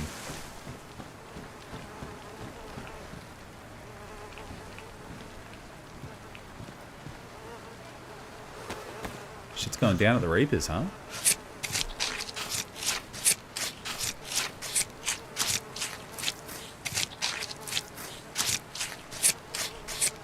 Oh, Holly, you've been kayaking with them? That's so cool, dude. Yeah, that's a bit of a dream for me, is being able to swim or dive with a basking shark. They're just such cool animals. Anything that's like that big and that chill in the ocean is so cool. Sorry, everyone. I'm just going to be a little bit distracted here while I very opportunistically take what I can from here. Human skull. I'm past that, people. I'm past that. Yesterday's over. There's no more cannibal run for us.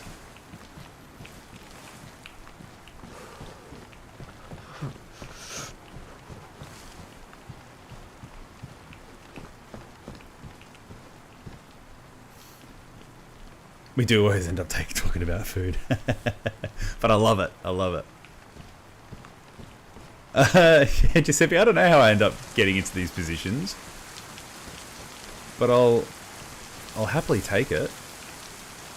Oh, there's a Z inside. Oh no, they got right in. Shit. Gotta have my wits about me. That explosion wasn't too far away.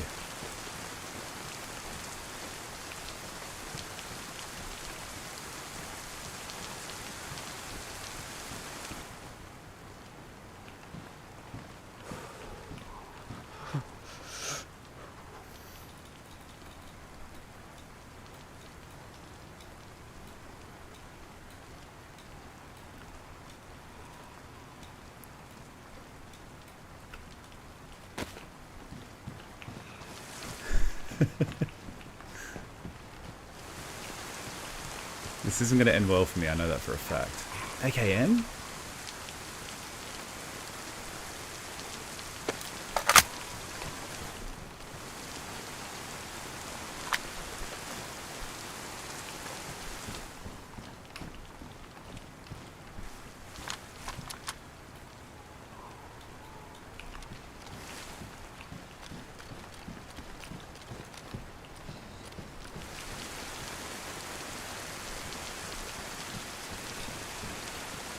Crossbow.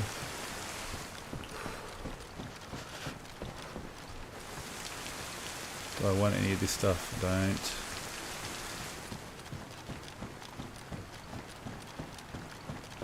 Holy shit, look at all this stuff. That's a better AKM, we'll take that.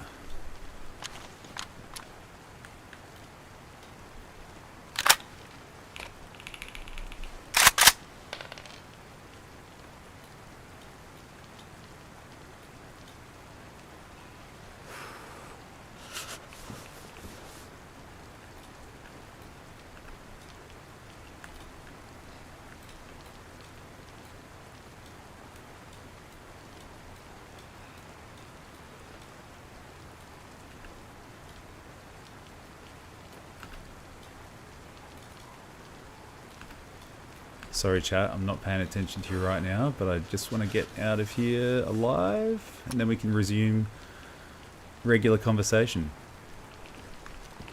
Is there a better one again? SVOW. Do you know what?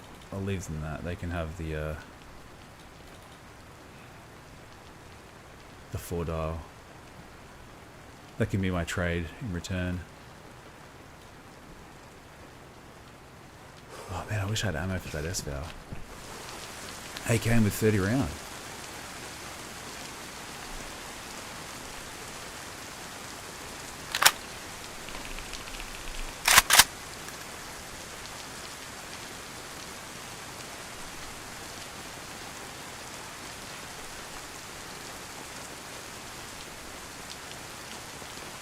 Oh, that's an AK-74, that's why I can't do that. Silly me.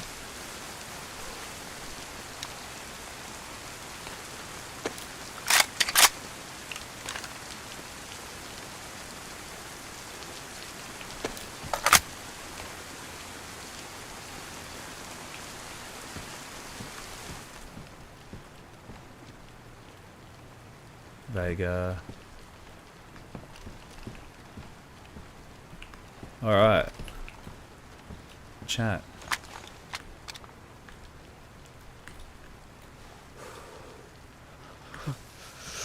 Let's get the hell out of here. Before we get dead.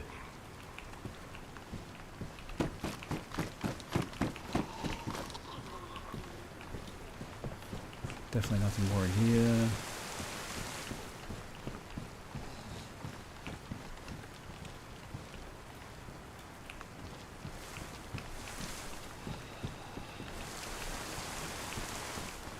Definitely nothing more in here.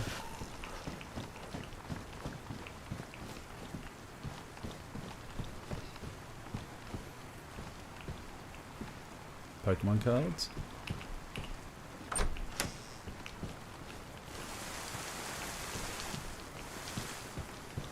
I'm literally just waiting for someone to wake up in this base.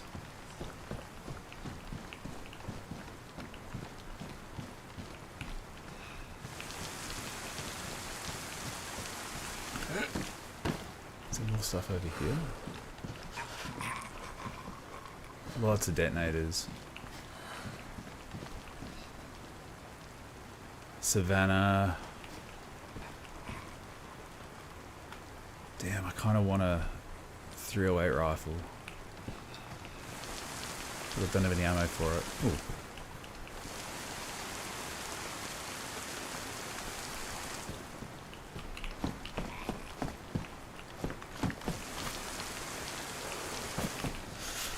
Alright, we're gonna get moving. Oh wait, we haven't even been up here yet. Tactical vest.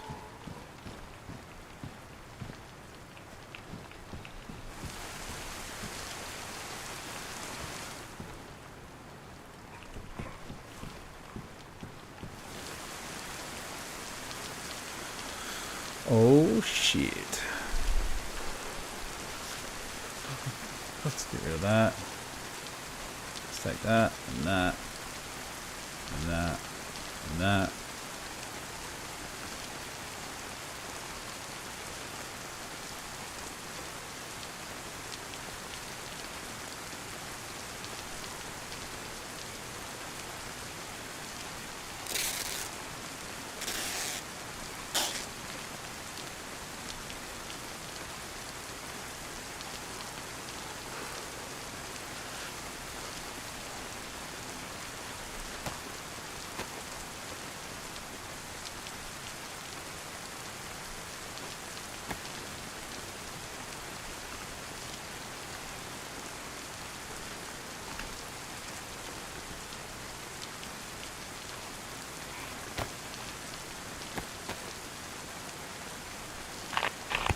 Someone's outside.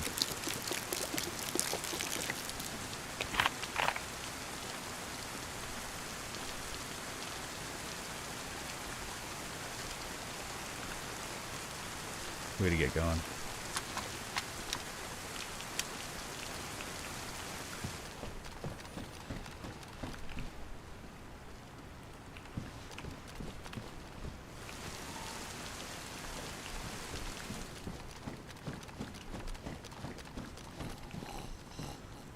Vega. Holy shit, look at all this ammo. TMR mags. 9x39, that's pretty cool.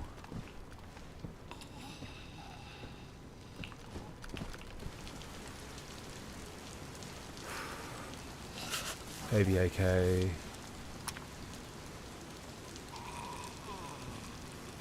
Unlock Tundra. Don't have any ammo for it though.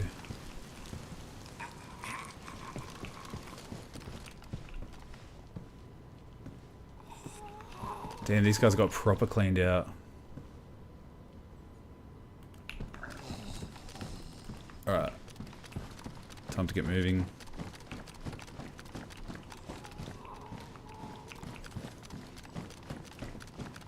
Oh yeah, I feel like I'm got a slim chance of actually making it out here alive because now I'm getting greedy. And speaking of, I want to take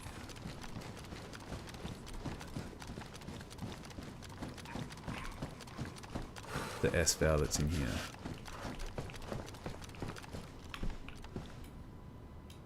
Okay, now we're getting out of here, guys.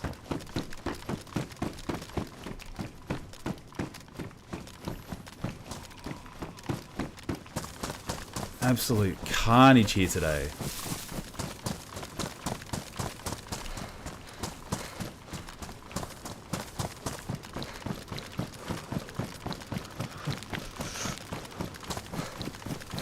Alright. Thanks for the patience, everyone.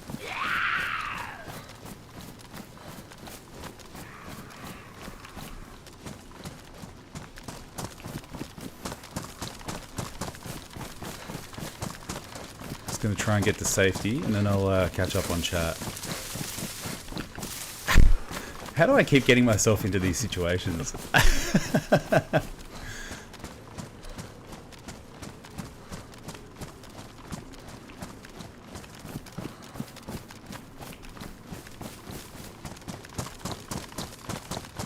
Oh man, I'm a full-time loot goblin, Doug. Full-time, as you've personally witnessed in other lands too. I'm an opportunist. I'm very opportunistic. All right, like if the opportunity presents itself, you know I'm going to take it. Thanks all. I'm surprised no one was around. Like there were dead bodies around, and that boom wasn't really that long before I jumped in there, but no one was about. Crazy. I wonder who was responsible. I'm sure we'll find out over the coming days, weeks. Now let's just get as far away from here as possible. Thanks all for being there through that.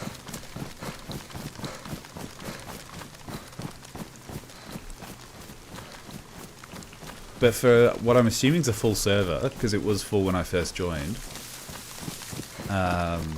it's been super quiet. Like, I haven't actually seen a single person yet.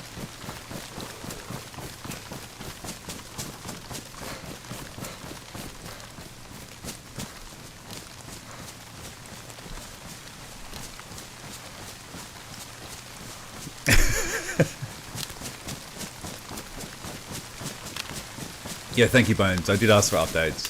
Spoiler alert to anyone in chat, though. Bones is going to give us updates on the match.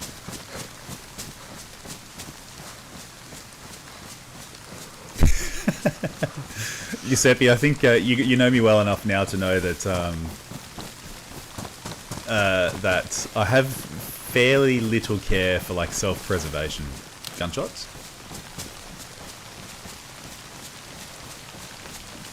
I had a feeling that was coming from back where I just came from. Yeah, self-preservation is something I don't really care about. I'd rather just run around without a care in the world.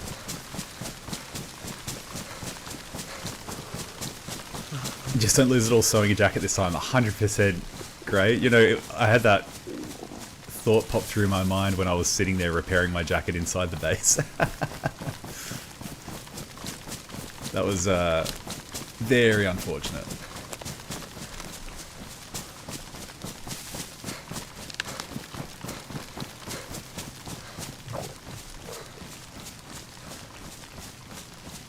Alright, I'm just going to sit here for a second and gather myself, because I am triple carried right now.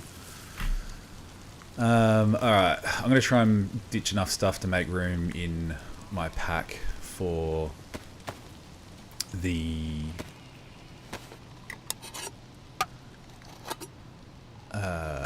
SVR, which I should be able to do. I've got enough stuff I can drop.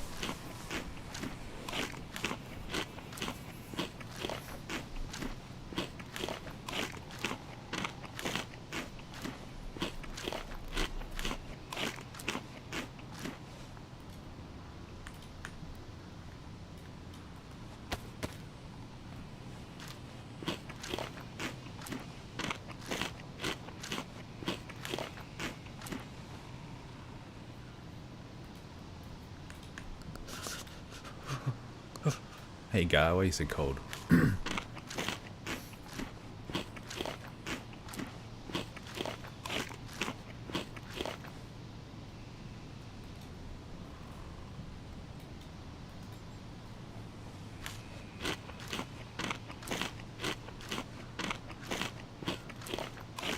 Whoa, how am I blue?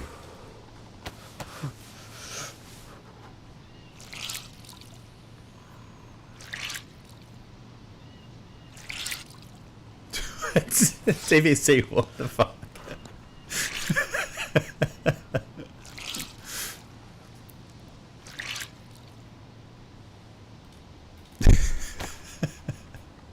Hey, whatever you do in your spare time, man, that's up to you. I'm not gonna judge.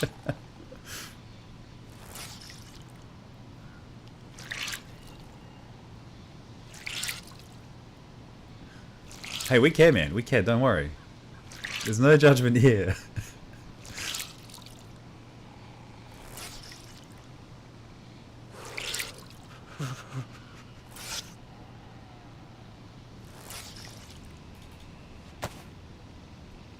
Alright, we can probably get rid of that rack too.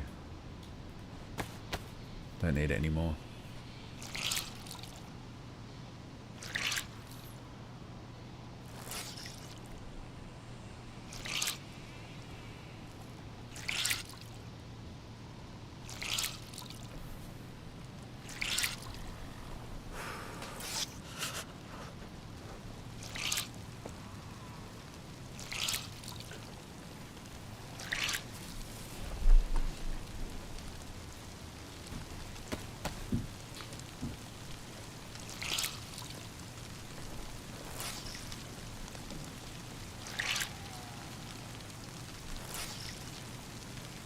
I feel bad for the gaming chair too, Patrick. That shit happens, I guess, Ollie. You're right. Yep.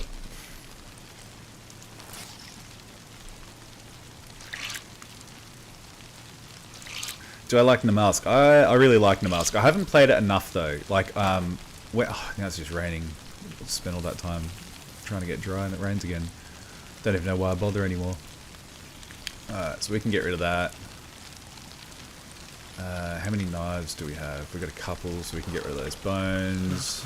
Get rid of the IJ. Keep that. Do we need any of that ammo? No, we don't.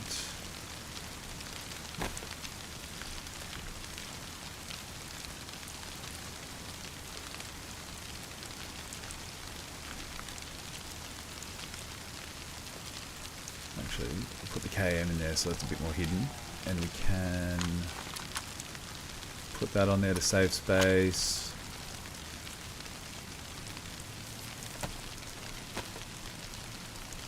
Yeah, Namask is cool.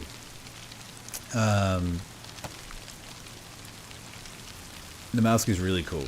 I think it's an awesome map, but I just don't play it enough. I'd love to go through the quest one day, but I just haven't had a chance to.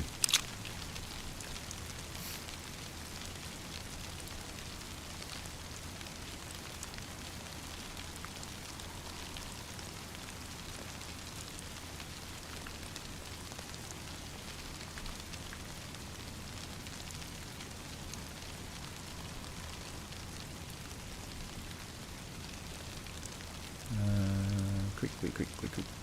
That can go there, that can go there, that can go there, that can go there.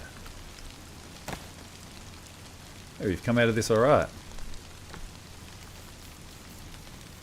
What else? What else? What else? We'll put this knife back.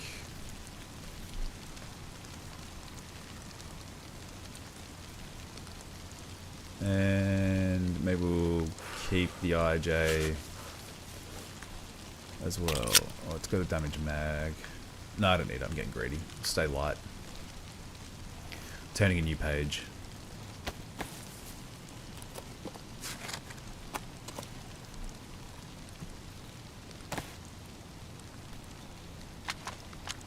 It's a sick looking S-Vow. Cool new skin.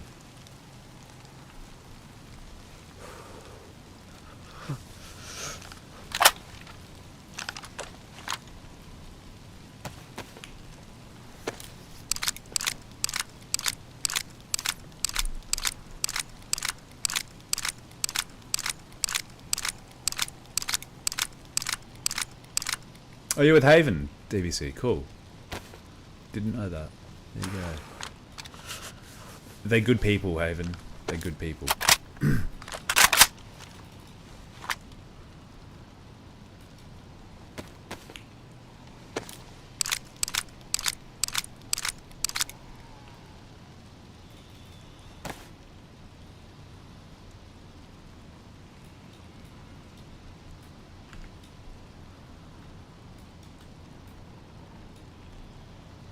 Welcome to Elk's inventory manager. Okay, we're looking pretty good. Looks like the sun is coming out, so we'll ring ourselves out one more time and then we'll get running.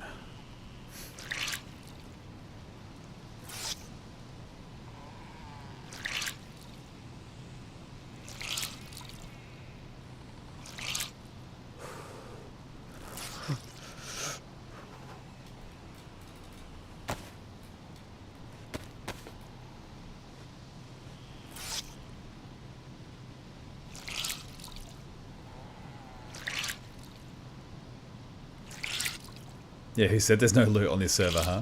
It's just being held by all the factions.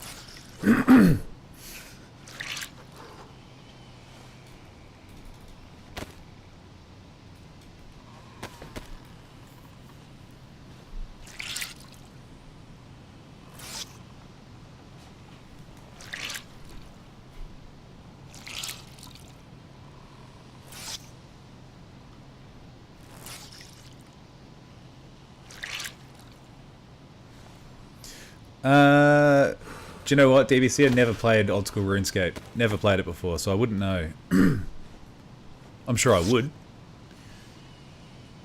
But, yeah, never played it before, dude.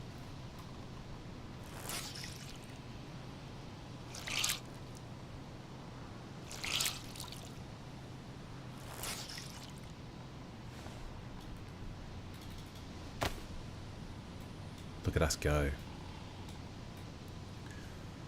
What a fortunate turn of events that was for us, hey? We are looking dangerous. I had another battery somewhere, didn't I? Did.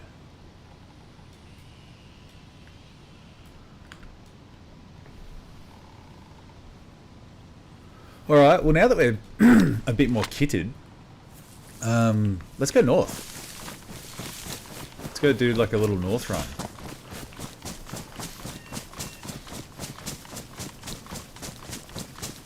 Hey Sue, welcome in. Morning. How you doing?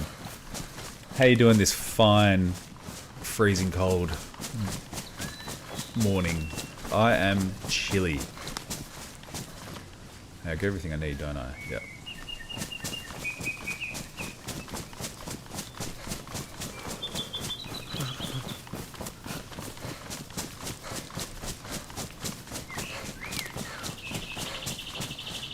Stay well clear of the east for now, the northeast, just for the moment.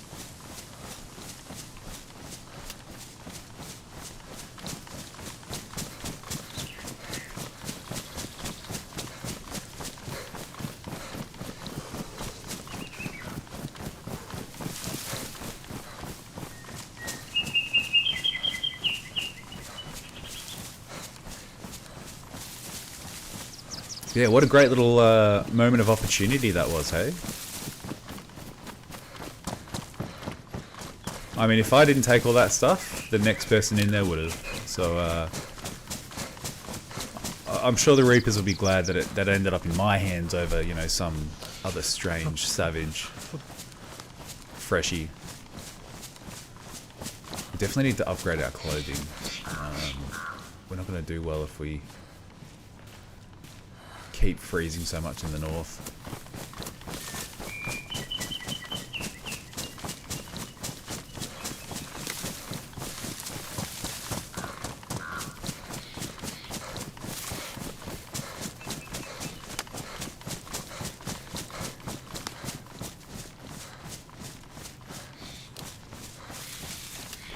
Guys, Sue has actually just started streaming as well. Susie Day on YouTube. I don't have a little exclamation link for you yet, Sue, but we'll get one made up. Hope the adventures are going well anyway. But yeah, it's cold, hey? It is cold. It is cold. I don't know how cold it is outside. I'm sitting here next to a heater at my desk. But it was a chilly, chilly morning wake up this morning.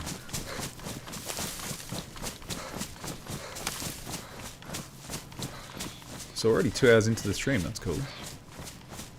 Haven't found another person yet though, still Still waiting to just see someone.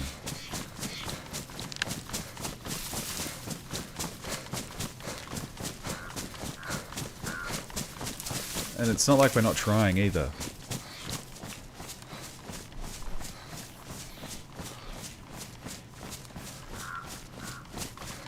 That was a complete accident, didn't it?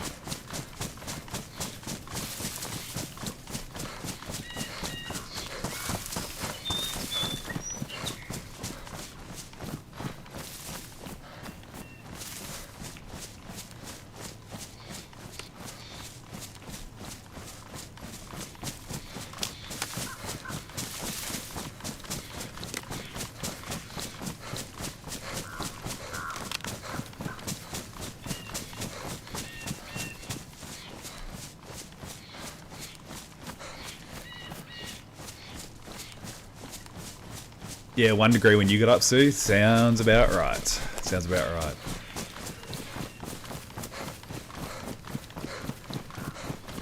I don't think it was quite 1 degree here when I got up, but it was chilly. It was very, very chilly. It'd definitely be in the single digits. Oh, wolves. Good thing we got the S-Vow. And speaking of, let's put that there.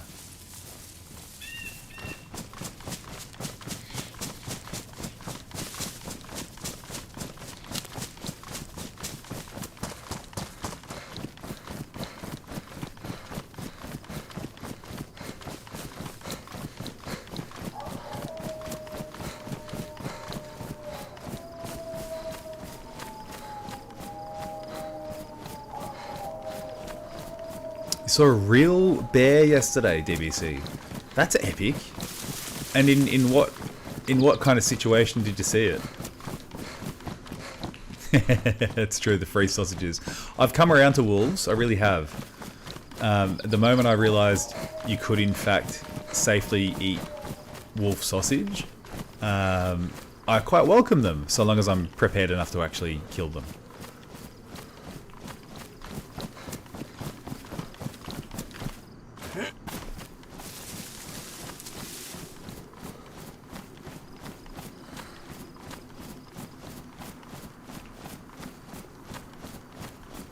Are they on me or are they on someone else?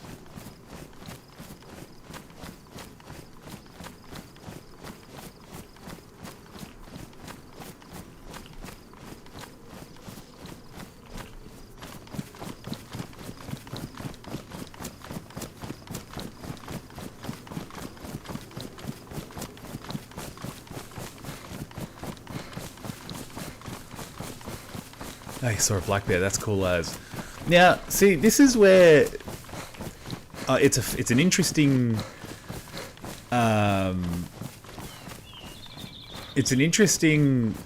like conversation I always have with people from North America about, oh, you know, Australia's got so many gnarly things that can sting you and kill you and eat you and all that, like spiders and snakes and crocodiles and all that sort of stuff. I mean, sure.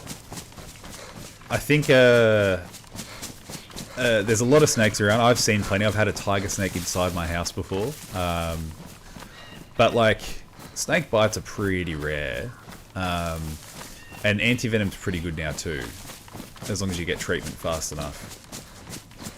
So they're not, like, yeah, you gotta watch out for them, and they can kill you. But they're not as bad as people think. And same with spiders. Like spiders, we got a shitload of spiders. There's many, many venomous spiders. There's only a handful that are really gnarly, like the Sydney funnel web. And then, yeah, okay, we got sharks in the ocean, so does the US. We got crocodiles up north, but mostly in remote areas. Or like, you know, in very specific parts of the world where you just know to have that kind of awareness around the waterways. But in North America, you've got bears and wolves and cougars and shit that doesn't just like sting you and bite you, it will chase you and eat you and hunt you. That's gnarly.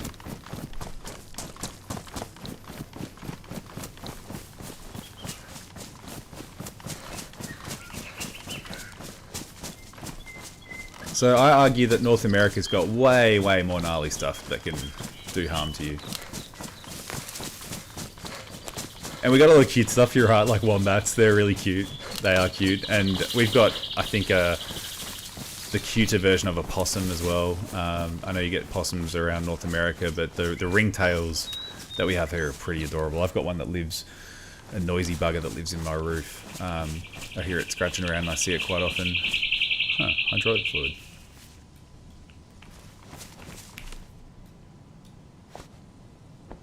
That's probably why that's there.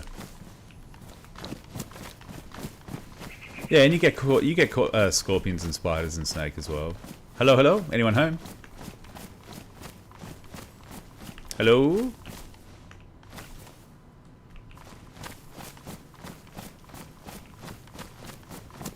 Anybody home?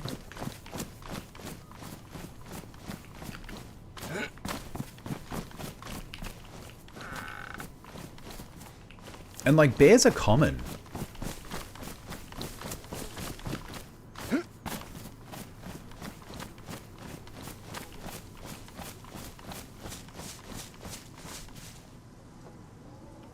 Yeah, you're so right, Giuseppe. Like, so much of the fear is just false fear generated from movies. Like, it's the dramatization of the animals. I mean, sharks are a perfect example of that. Yes, they do kill people. Yes, there are recorded deaths every single year. But they're not, like, out to get you in the same way that people think they are. Most of the attacks are, like, mistaken identity. And for me, as someone who spends a lot of time in the water and with sharks, my comfortability around sharks in the water is directly proportional to the clarity of the water, the visibility of the water. So if I'm in murky water, in like a river sort of estuary system, headland sort of thing, I get a bit more nervous about sharks, and I tend to even stay out of the water in some cases. But in good viz, not an issue. Not an issue at all. Would I walk around the bush barefoot? I mean, I would if I wasn't, if there wasn't so many spiky things to step on that would be quite uncomfortable. But I wouldn't have an issue with it just normally. I mean, on a hot summer's day maybe because of snakes. Yeah, like I've stepped on snakes before in the past. Copperheads in particular, they're a little bit more docile, thankfully. Drop bears and hoop snakes, yep. Hey, you gotta watch out for the drop bear, that'll get you.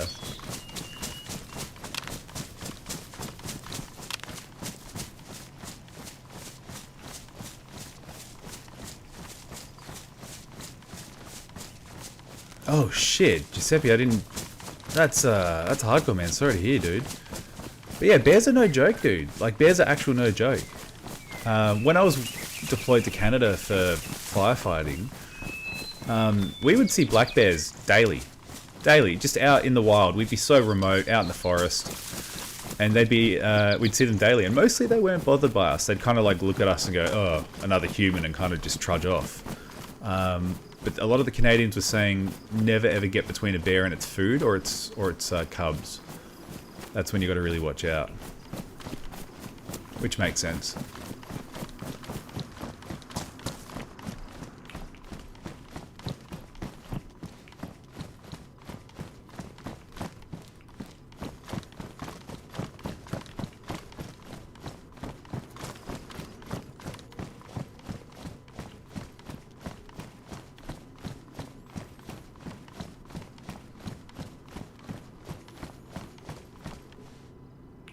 Do you mean like an adder, like a snake, Doug?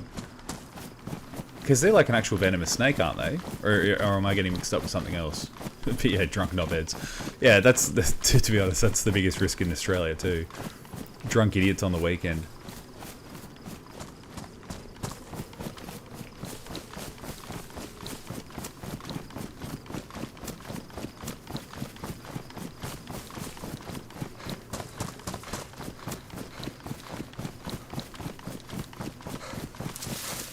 Right, let's see if we can find a bit of 308 ammo, and maybe a rifle of some kind. Be nice to have something with a bit more range.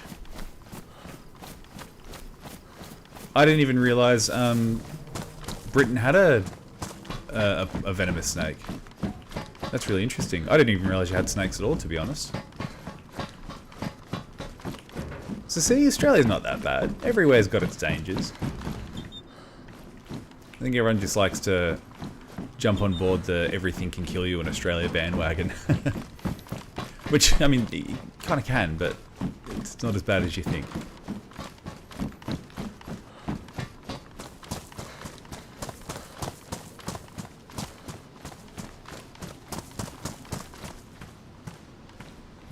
Mr. Phil, welcome in, dude. Welcome in. Glad to have you here, man. Thanks for subbing. Appreciate the support. I think we're doing nice little steady roll of subs lately, which is cool. I think we've just hit 161 with Mr. Phil now. Thank you, man. 162, even better. Which is, like, kind of incredible. To be this far through with subs already, which is awesome. So thanks, everyone.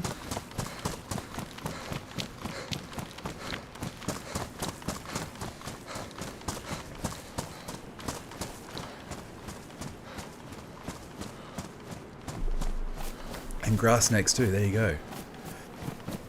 Yeah, now badger, right? Like that's legit an aggressive animal. Hey. I've heard that they can be pretty gnarly.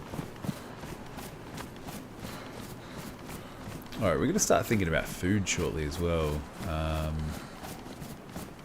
Probably should have killed that cow I heard earlier, but I don't really want to go back into Sferograd.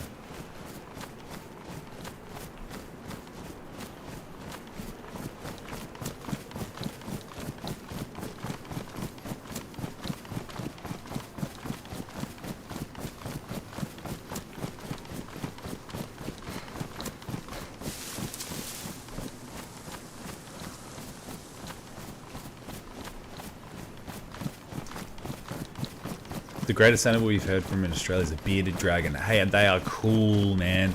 They're super cool. They're just like a big lizard. A lot of people have them as pets. They're pretty docile. They don't really do much. They hang out on warm rocks for most of the day, sunning themselves. Yeah, they're cool. They're a cool animal. Super docile.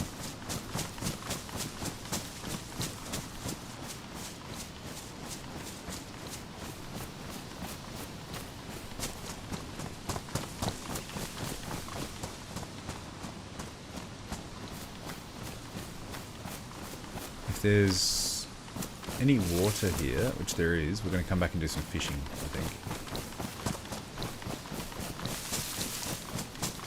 It'd be nice to get a stove and a gas bottle. That'd be a pretty good win.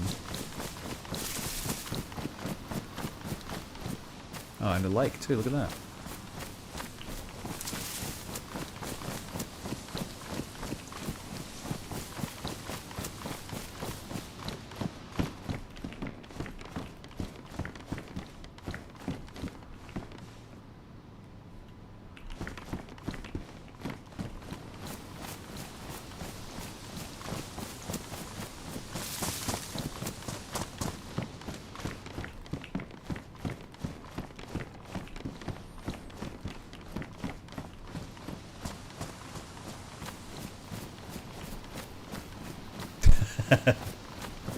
Throw them down the staircase. Yeah, you're not wrong.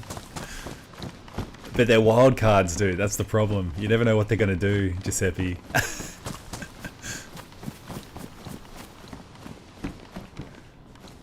Yeah, bearded dragons are cool, man. Super duper cool. Great pets for children, 100%. Really, really good pets for kids. A lot of people have them as pets for kids.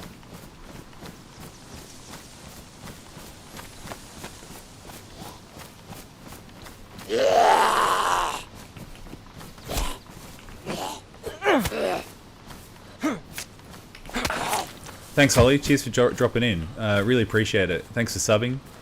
And yeah, hope to catch you again at the next one.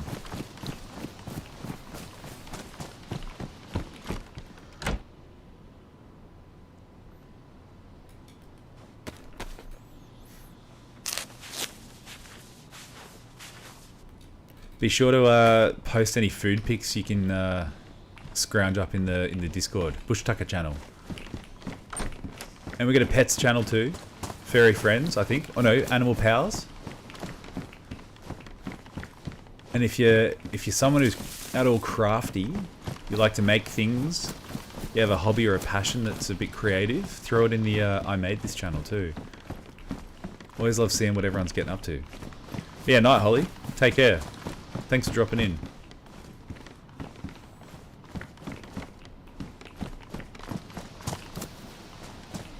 Nothing.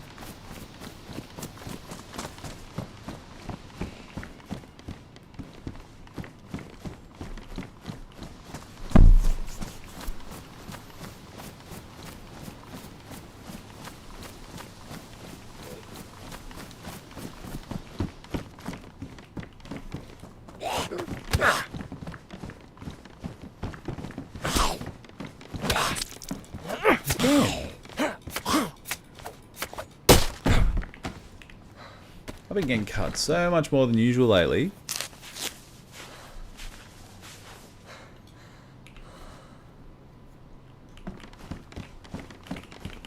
What's Newtsy Brown? Is that like a liquor or is it a beer or something? Is it some kind of like post-mix sweet drink?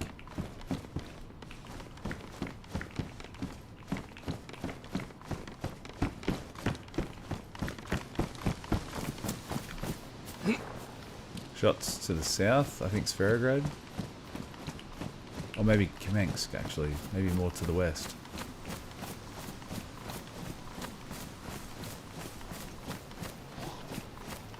Oh, there's so many Zeds here right now.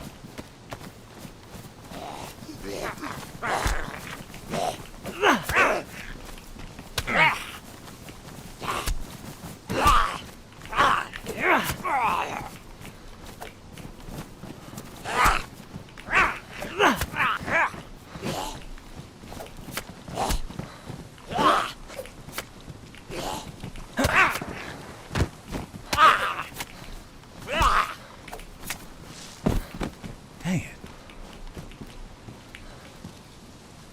More duct tape.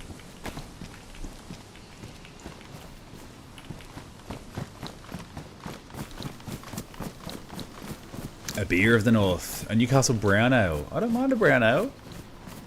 I can only have them in moderation though. They're just too heavy. They're like a meal.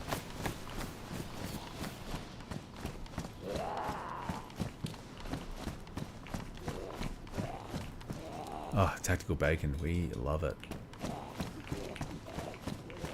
That might hold us off having to fish for a little bit.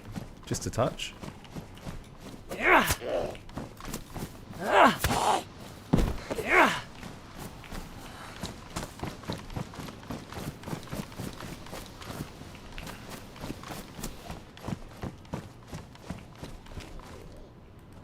Something in here.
That's funny.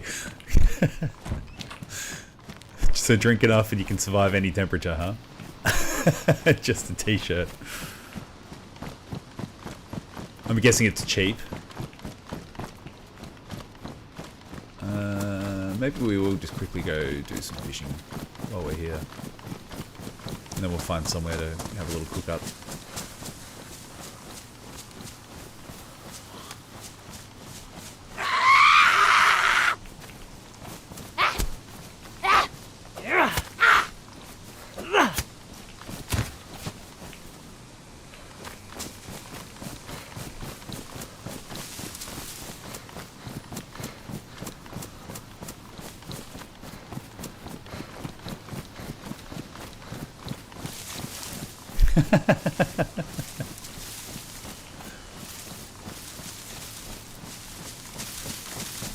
Jimmy 10 bellies.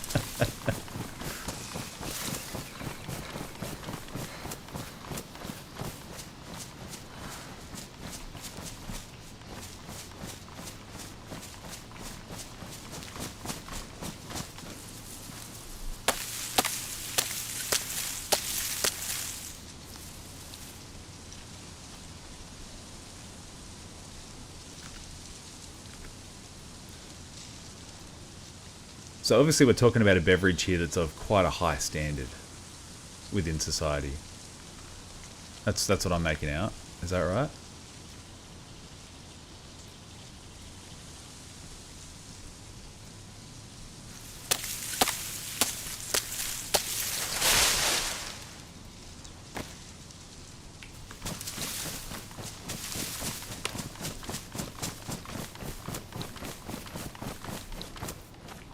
I reckon we hang out just here under the bridge.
It's like the Fosters of UK. Well, I thought Fosters was the Fosters of UK because no one in Australia drinks Fosters. But allegedly it's quite widely consumed in the UK.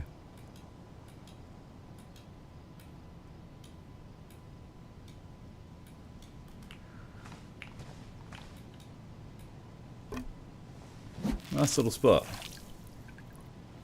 Hey Will, how you doing, man? Welcome in. Hope you're well, brother. You enjoy nice Fosters? Oh, there you go. No, I don't think anyone in Australia drinks Fosters. Like, I think Fosters, to even buy it, you have to buy it from like a big enough bottle shop to have a wide enough range to drink it. No one in Australia drinks it. It's basically a specialty drink at this point.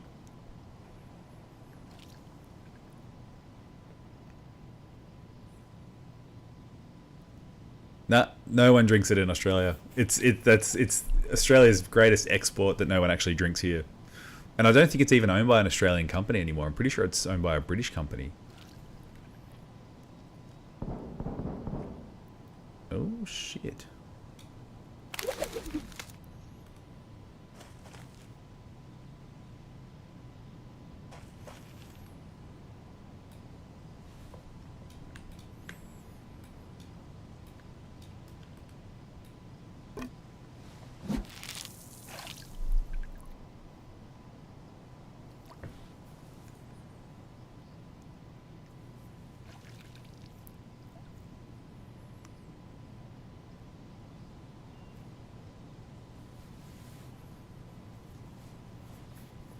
Yeah, it's a very common misconception overseas that Foster's is like a really Aussie beer. And it was once upon a time. I'm pretty sure Foster's used to be fairly widely consumed in like the 70s maybe.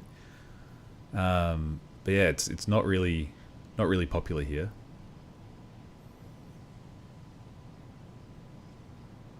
Sparkling red wine. Yeah, right on. Actually, what you want to know, great. I think you can get them overseas in some places. Cooper's is a proper Australian beer that's actually widely consumed. Cooper's Pale Ale, the original green label one, great beer.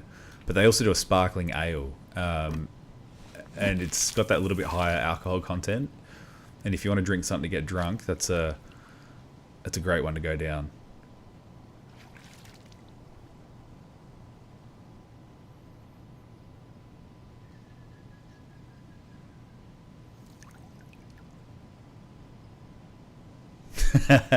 No worries, Doug. Thanks for dropping in, dude. Thanks for dropping in, man.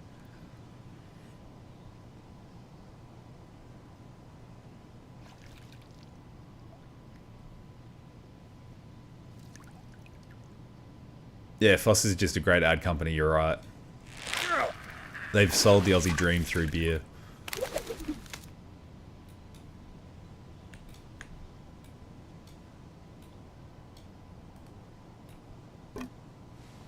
Thanks, Doug. Yeah, we'll do, man. Cheers for dropping in, and I'll catch you in the next one. You want a beer so bad? Well, yeah, all we've done is talk about food and beers and drinks, and then dangerous animals as well. So all great conversations.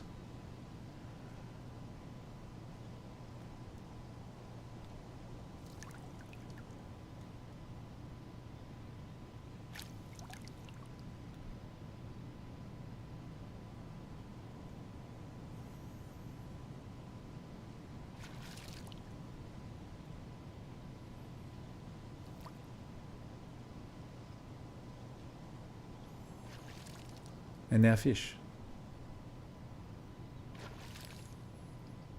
Paul Hogan's responsible for the Foster scam. Hey, Paul Hogan's responsible for a lot of international scams.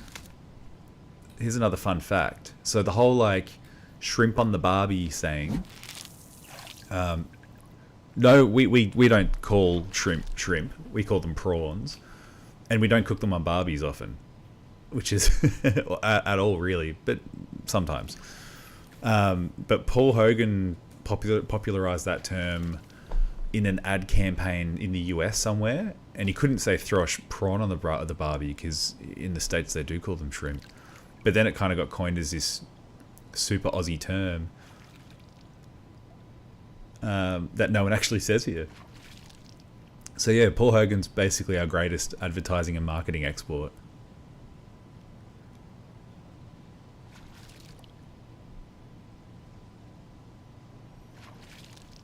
Fish, frickin' Sunday dinners and beer, man. All the good things in life.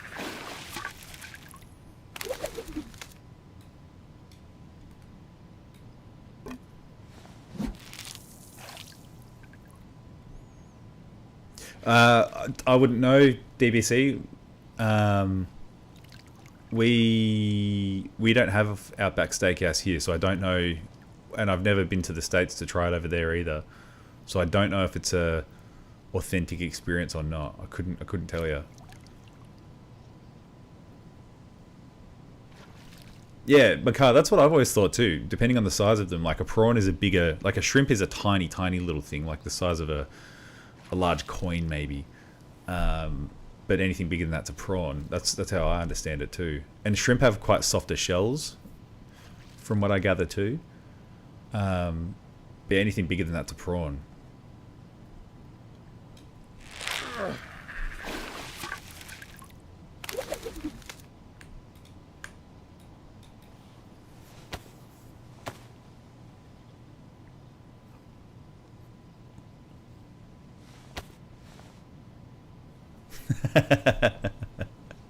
Yeah, DVC, we'll just say that it is.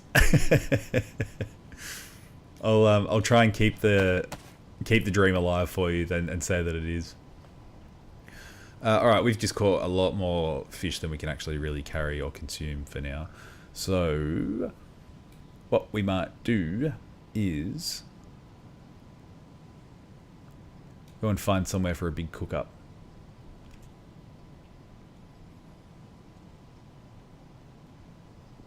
And we can just run.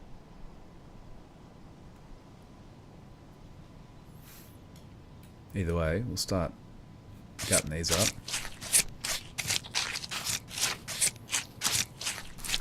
TBC, I reckon you got a future in there, dude.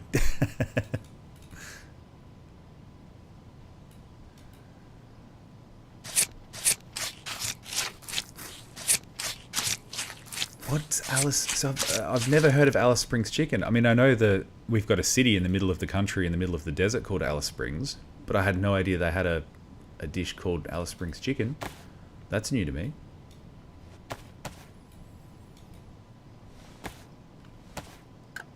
What exactly is Alice Springs chicken?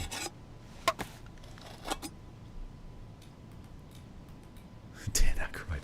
Hey, Dan Aykroyd's an absolute comedy great.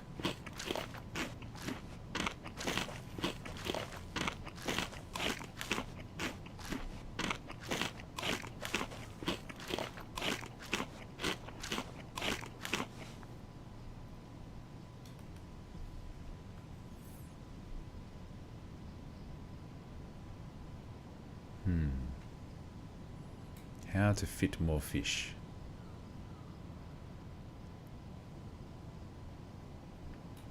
It's quite the conundrum.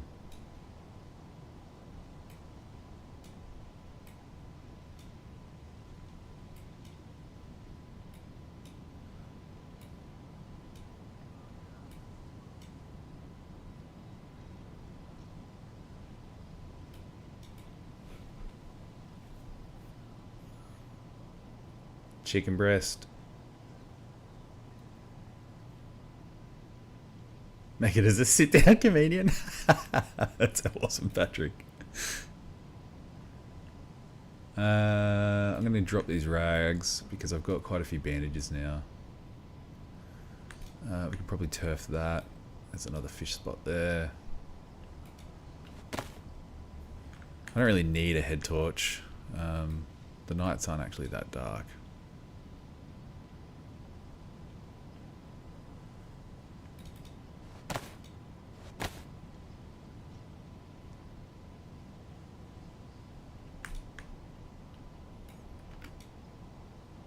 Can we make more space?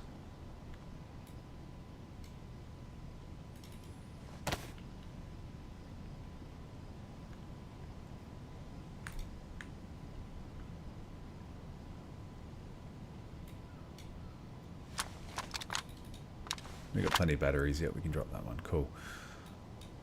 All right, one more fish to cut up, and we've got space for it.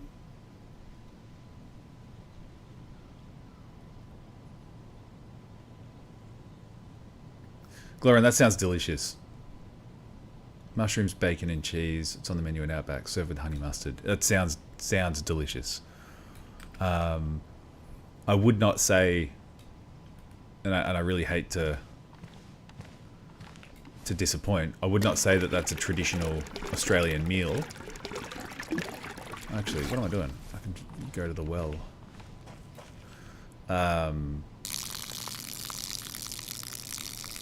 But it sounds amazing. Bloomin' onion too.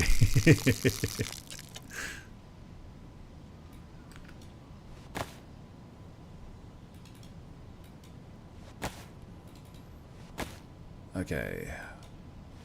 We got fish, people. We got fish.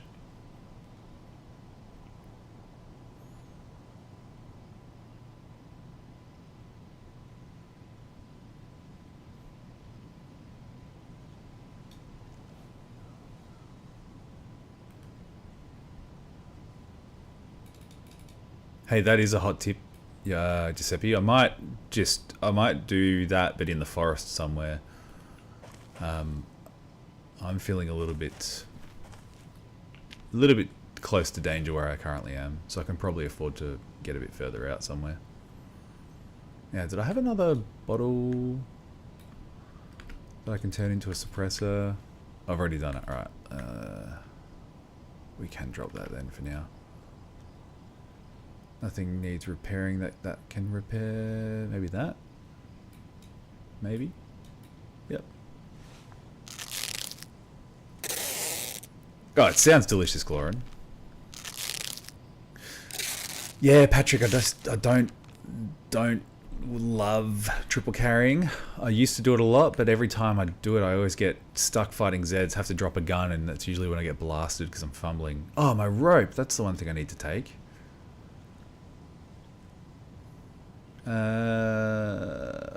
We can sacrifice a single fish fillet. That's what we'll do. All that stuff can get dropped for the next person.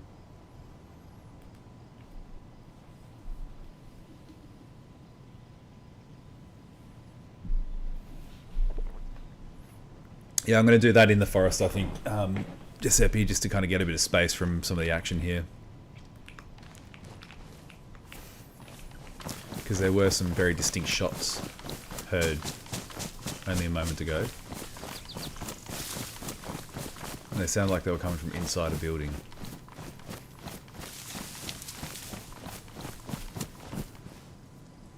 And it could have been one of these buildings, to be honest.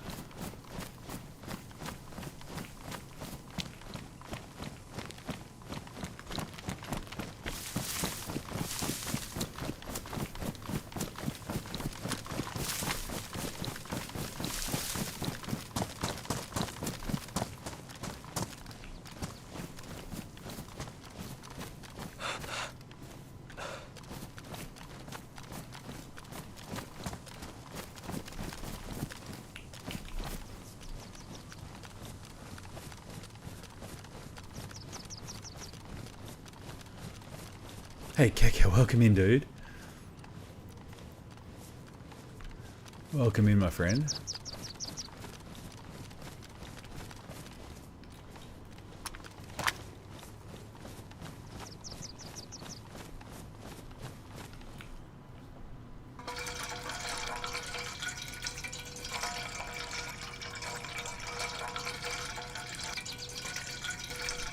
Players running by saying something smells fishy here. Well, yeah, there'd be a lot of fish going on there too, dude. Would not surprise me.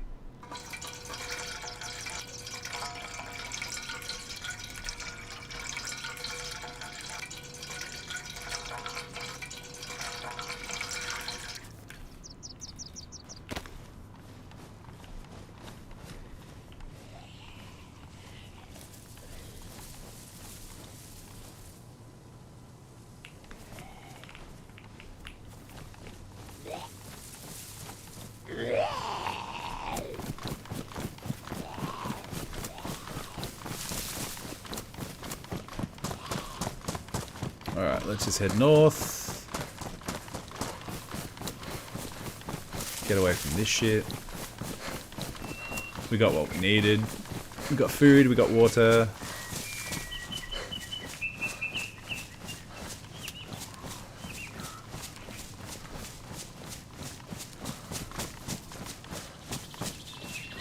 We didn't get killed.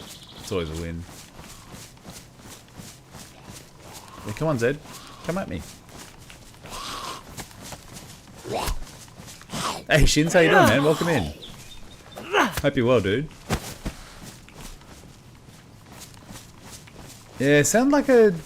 I heard multiple shots, though. I reckon it might have been a double barrel fired twice, or it was an R12 fired twice, but they were in quick succession anyway. Could have been a Vega, shot a couple of times as well. But I don't know, it sounded like it maybe was too far to be from one of these buildings. Unless it was... I'm still getting used to the indoor firing sounds with the update.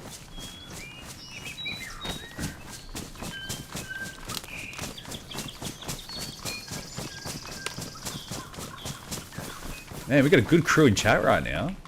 Welcome in, Chins. Hope all's going well, my friend.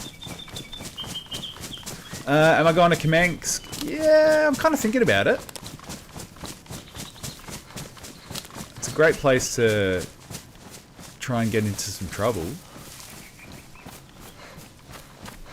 But at the same time, like, a lot of these high tier melee areas have been pretty disappointing for loot with how many people are online and how, like, kind of crap the loot generally is anyway. So I don't know how worth it is.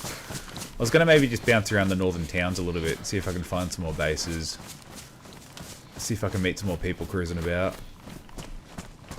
Or we could just do the exact opposite and head straight east. Go back to the coast.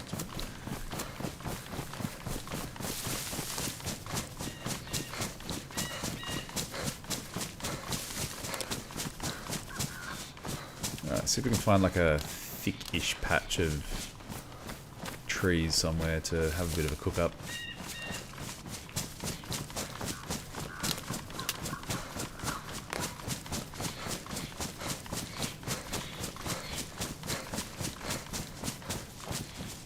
Like in here somewhere. This would be a good spot.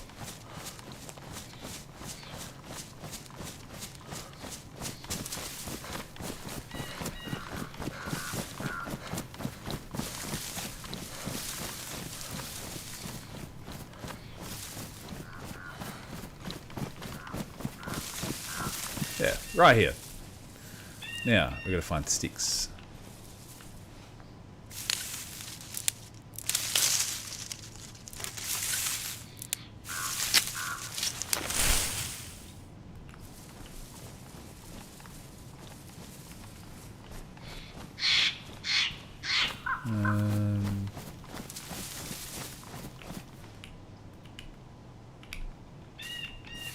No, that'll give you firewood. Well, the other option too is we go back into Nagoya and just cook up on a stovetop somewhere.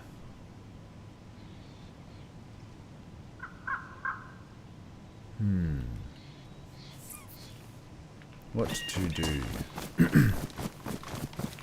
I do like the idea of a wilderness cook up though. That's firewood. But I gotta find the sticks.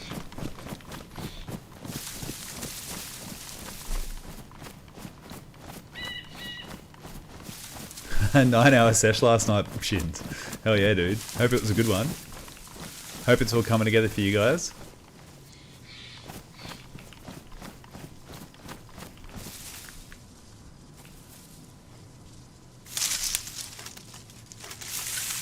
So Holland are goal scorers already, and I think I saw before Norway. Did Norway win, or they were just up 1-0? How do I do a cooking stand again? Can someone remind me? Do I need small sticks?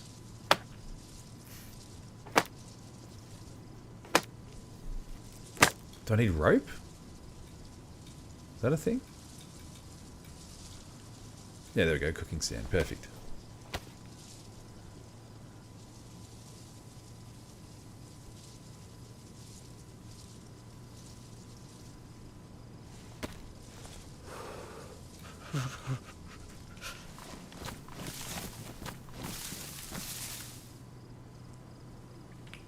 Yeah, you know what I've been doing, Bones? To try and get a bit more of a better sleep routine and also get my DayZ fix in. I'm going to go north again further, actually.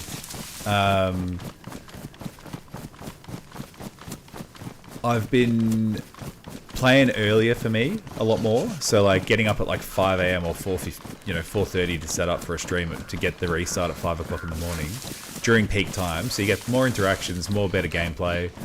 But it's forcing me to go to bed earlier too. So I'm actually getting more sleep as opposed to like staying up really late playing, staying well past the time I should be going to bed and then having to like wake up super tired in the morning to go to work.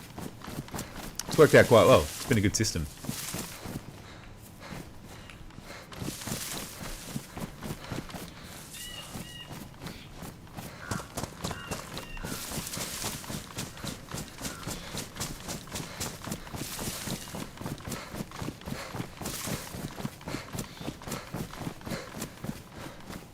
So what's the ETA for the England game? It's probably not far off now, huh? A couple hours? 2? Hour and a half? 2 hours? Oh man, I know, right? But dude, I was losing a lot of sleep staying up late playing DayZ. A lot of sleep. But I'm a natural night owl. I tend to be way better functioning later in the evening. Getting up early has been a bit of a challenge. Caffeine has definitely supported me through that. About 2 hours away, cool. Oh, nice. Oh, well, I might be able to jump in Discord for that game too, if I'm not in a meeting at work. I've got to double check my calendar when I start. Alright, let's do a cook up right here. We'll try the bark method.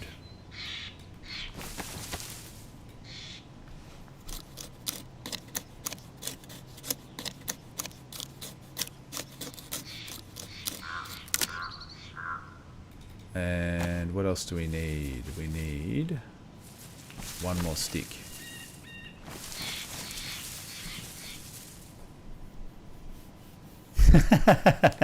Quit my day job. Hey, I can only wish to quit my job and end up being a YouTube grinder. Maybe one day. Maybe one day. But for now, I still definitely need my job. And so I got to prioritize it.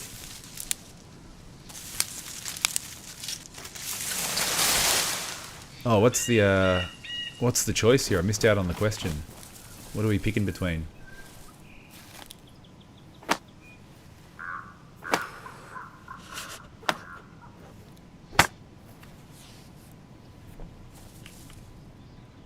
Decline to answer. I've missed the question, DBC. What are we asking?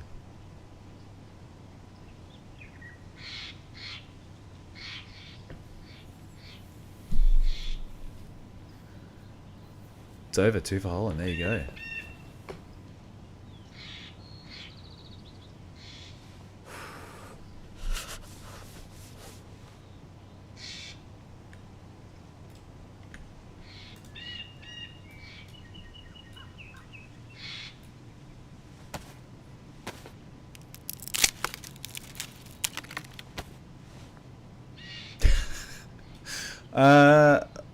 Well, I mean, I need a bit more information. How would I be consumed, and how would I be turned into gravy? Like, there's many ways you can make gravy, but if you ask Paul Kelly, only one. There's a little Aussie inside joke there if you didn't know.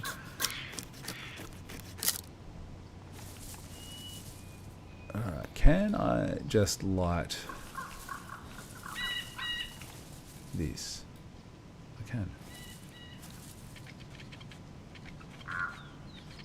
Oh, hold on. Let me do this properly.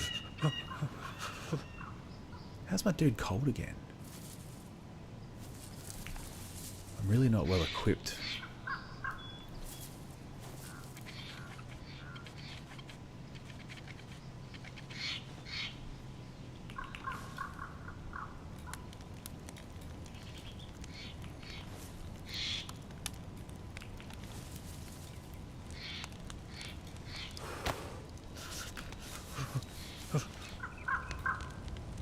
Actually, I'll use the other one. Probably should have prepared this a bit better.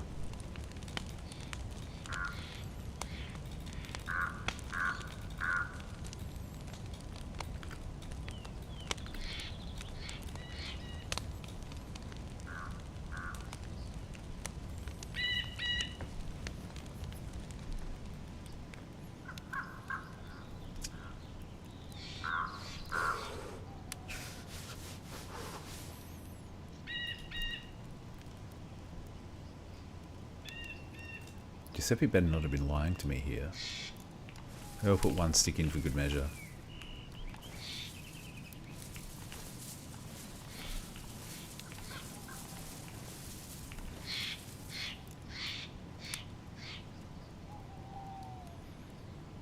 It's getting hot. That's good. Hey, we be boiling.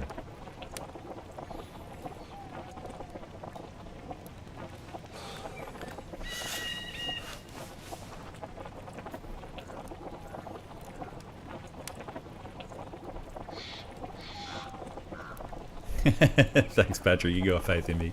Thanks, man.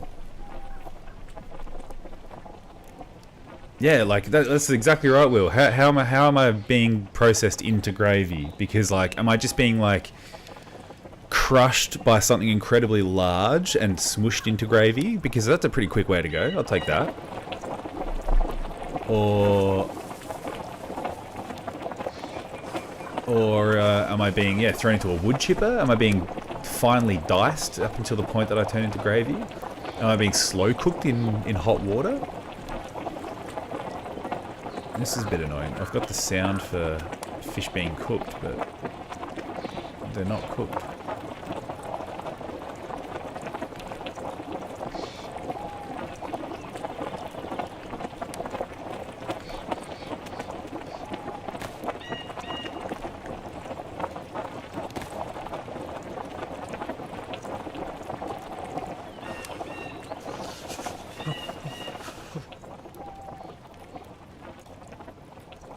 Is my fish not cooking? Because that's annoying if it isn't.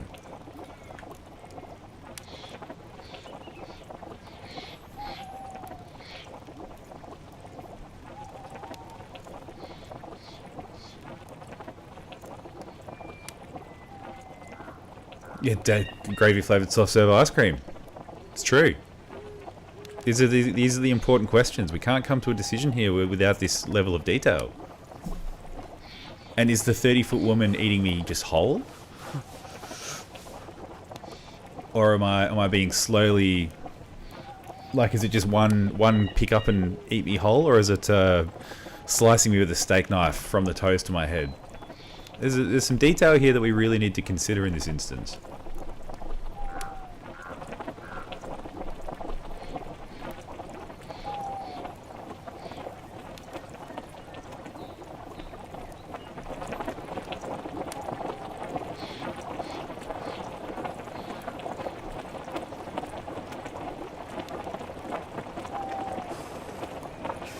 Detail's really important, that's right.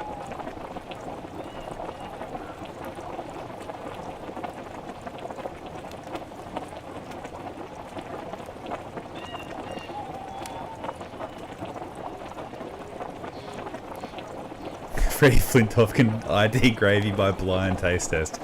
That is an impressive skill. But yeah, Patrick, detail is important. Detail's important, you know? If I'm picking my fate, I want to know exactly what's going on here.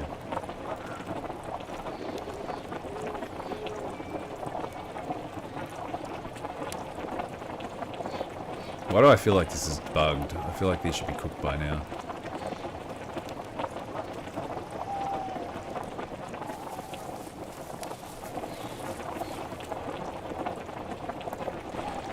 Oh, there we go. So it does work. It's just being a bit slow.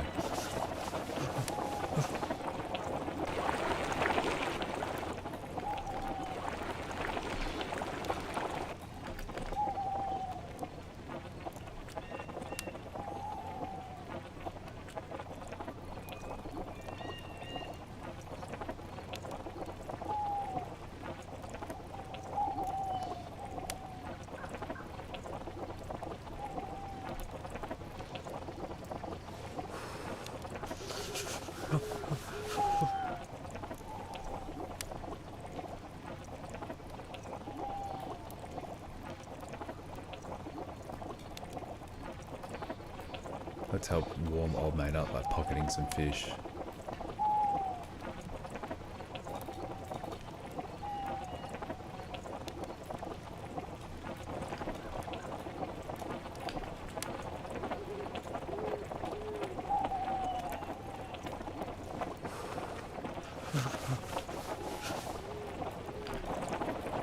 Oh yeah, ain't nothing like stuffing some hot fish in your pants to stay warm.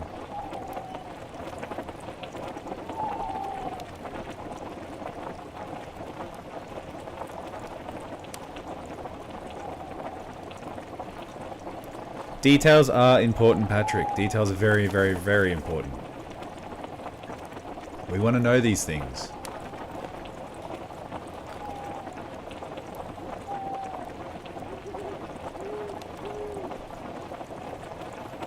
Still hot? We're good, we're good.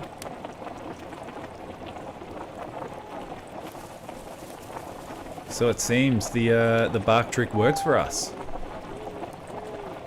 We'll be using this one going forward. Thanks, Giuseppe, for the hot tip.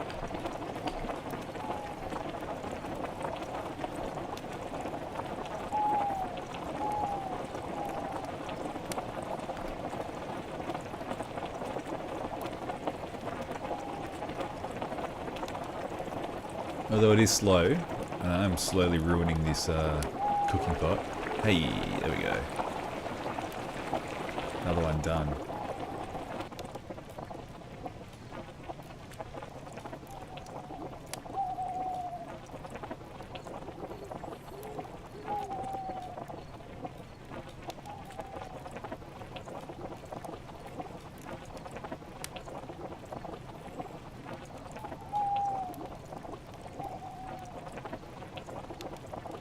Still hot, still hot. That's good.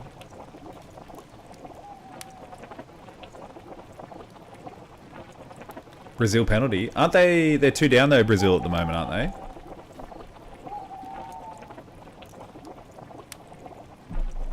Or am I not keeping up to date with this properly? 2-1. Damn. It's all happening.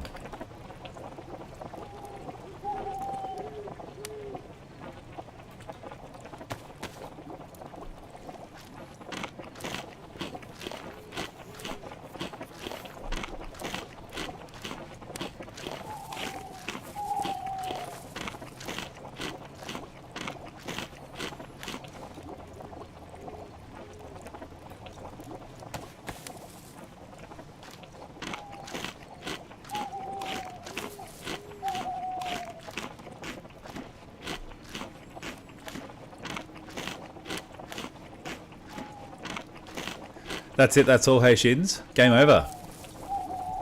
Let's get some gamer back on for you guys.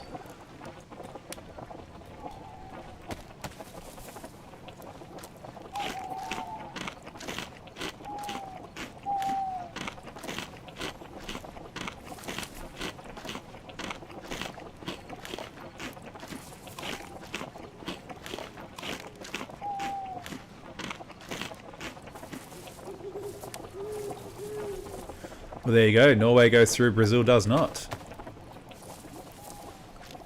So who does Norway play then? Like what game needs to play out for Norway to work out who their next opponent is?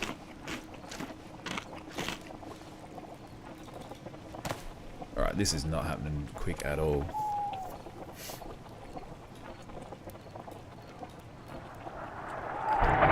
Looks like Cummings just got gassed. So we're going to take the sticks and our standoff, and we're going to do ourselves one more fire quickly. So England versus Mexico, the outcome of that one is who Norway plays in the next game. Okay, interesting.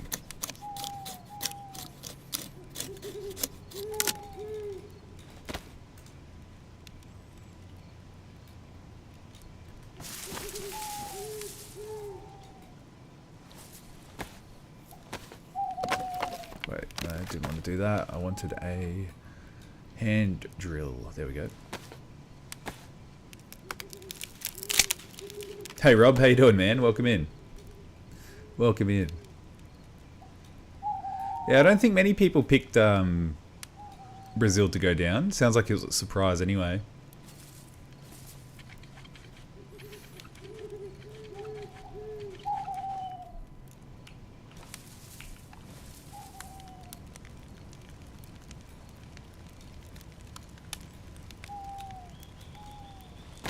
Alright, let's finish cooking this fish quickly.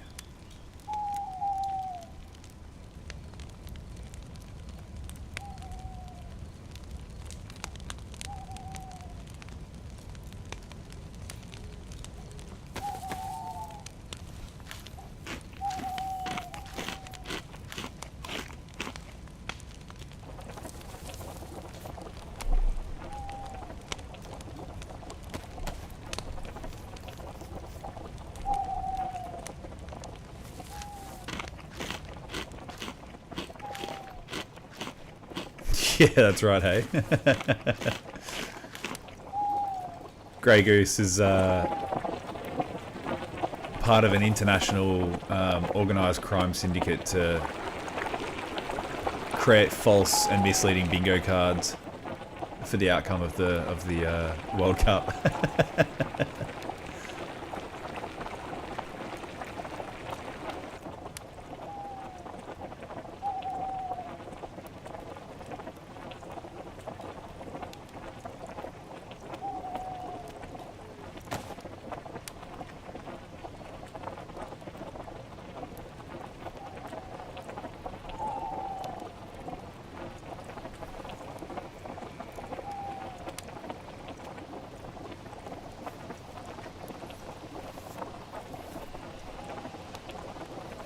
Rigged soccer games. Well, this is a funny one actually. I didn't realize that the soccer football debate actually originated from the UK, as in the UK actually are the ones who kind of developed the word soccer, which seems to be the word that's quite frowned upon to use globally. Something about the association football or something like that being shortened into just being soccer.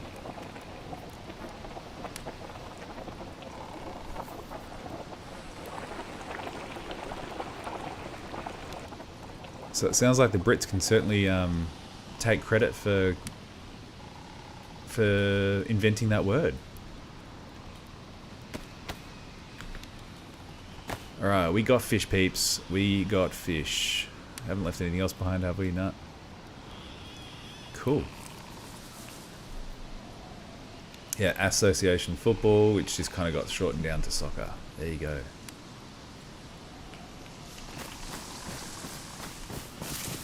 Alright, well, we're not going to go to Commence, because obviously that's just been gassed. So maybe we'll go run across the Starry Yar, see if the J&A guys are about. And we might even just go back down the west coast. Over the west side somewhere. But yeah, Commence is out of the question with the gas now.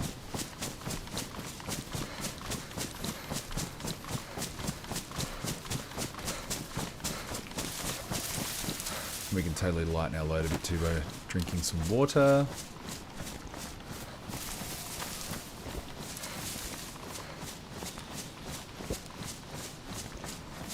Yeah, I only found that out recently too, Rob. That and I just assumed that it was Americans as well because of all the different versions of football.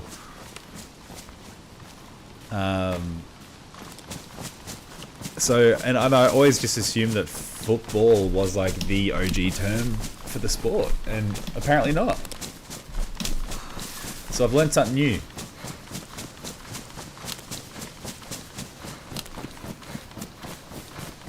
I feel a lot less bad about calling it soccer now.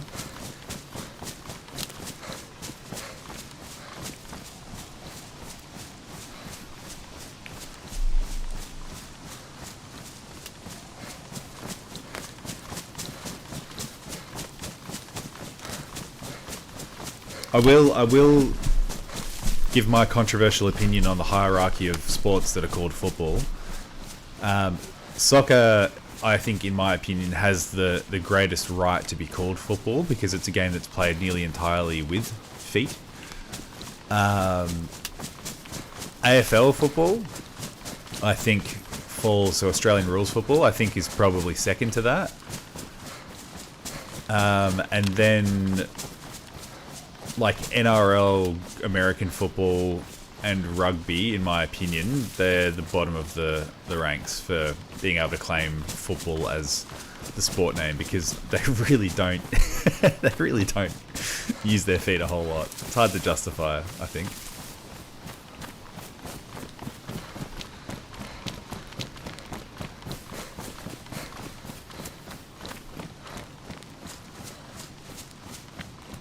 So Streamlabs still doing a dead link. I thought I updated that.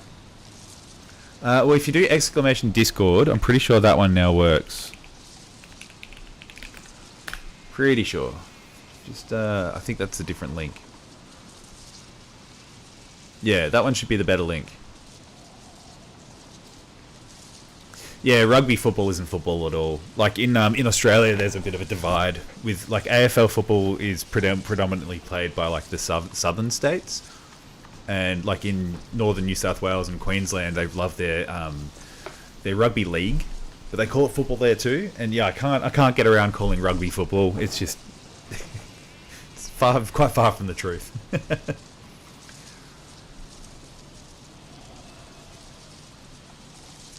Sports ball, yeah, you're right, Rob. USA gets blamed for everything, but once again it's the British.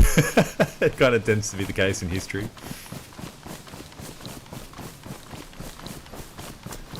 Soccer is football, AFL is footy. Yeah, I agree, Shins. I reckon that's a pretty good way to look at it.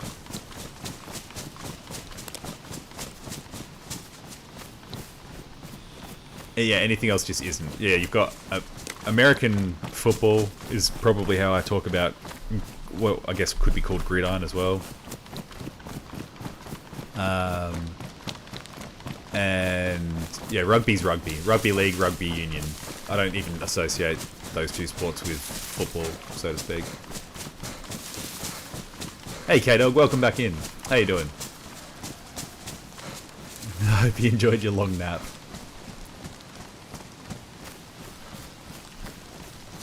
Yeah, I don't actually mind watching rugby, union or league. They're quite brutish sports.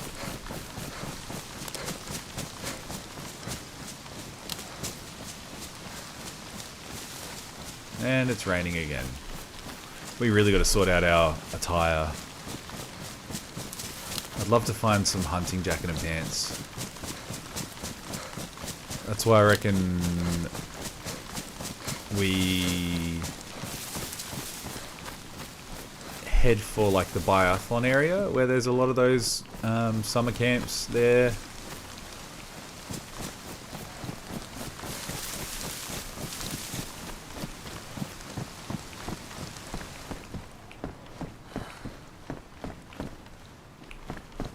Because otherwise we're just going to keep getting cold.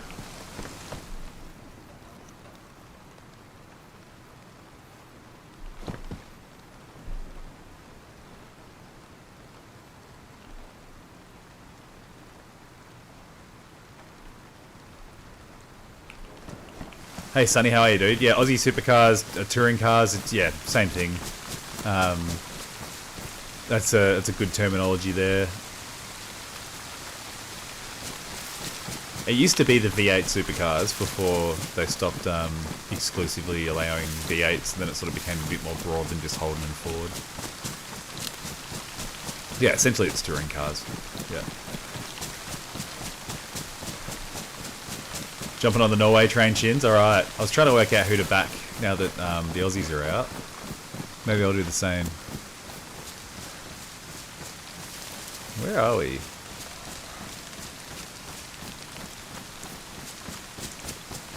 This is Krasnoye. Krasnoye? Yeah. Sure, we'll take it.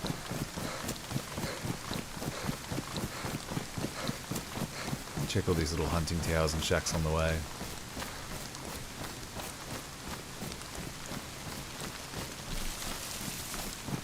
Yeah, the only league I really watch is State of Origin nowadays. And like International Union is amazing. It's such an incredible game to watch. Like the Rugby Union World Cup's always awesome.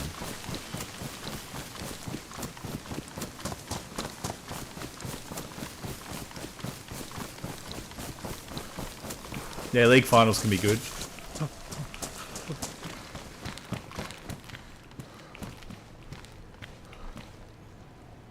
I always thought the cargo pants were better for water than these have been. These just keep getting soaked. I always thought they only got wet like the hunter pants. But I'm obviously wrong. Or is that the... maybe it's the jumpsuit pants. Let's try these out.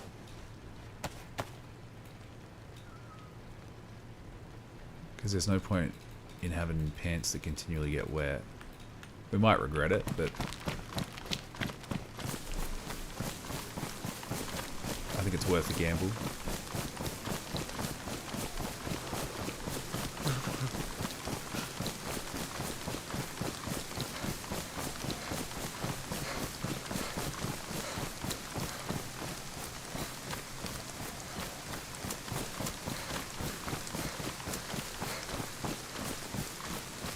Yeah, Patrick, I reckon, I kind of think the same, to be honest, dude. The rain's been so persistent. Like, it's very Livonia-esque, the amount of rain we've had. It's very, very persistent.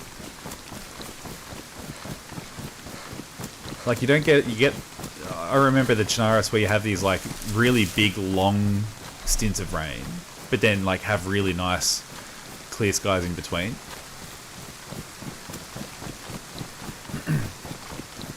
Unless they're, you know, doing it on purpose just to kind of increase the level of suck and pain. which, you know, wouldn't surprise me. They like to see us all struggle.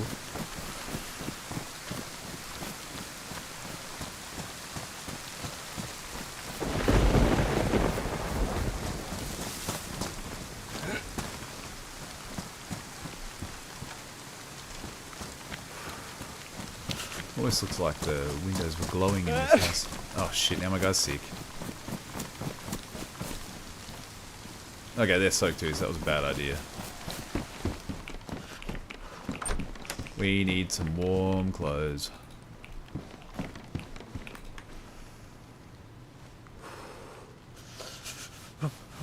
Where's my vitamins?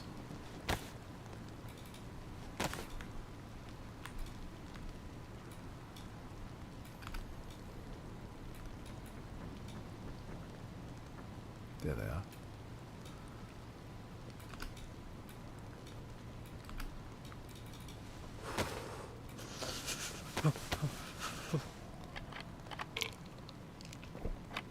Indica, how you doing? Welcome in. Good to have you in chat. Welcome back.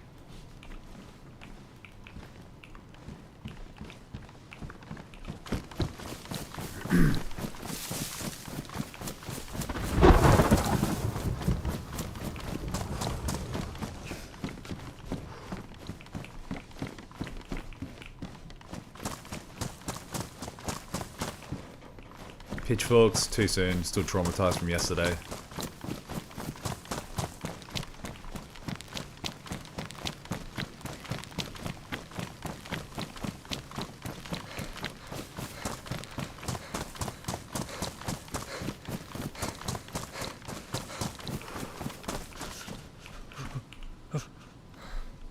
Okay, 11th of June. Nice. Good note. Good note. Oh, matches. That's a good win. Where can I put them that they're not going to get soaked?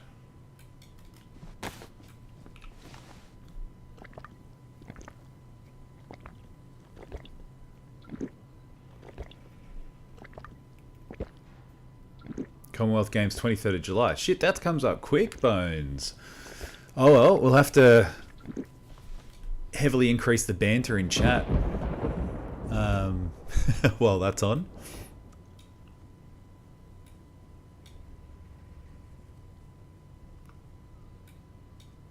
Oops.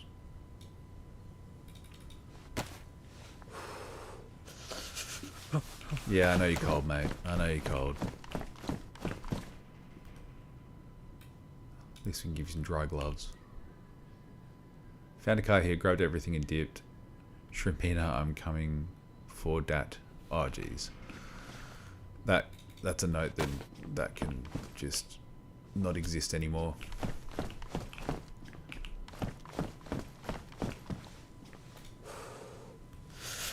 Good thing we just found matches.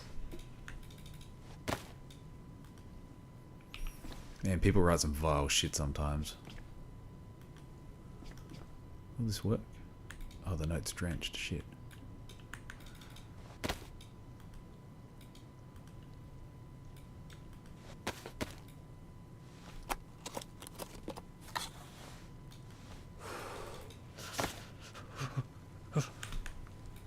If I use this one to light the fire...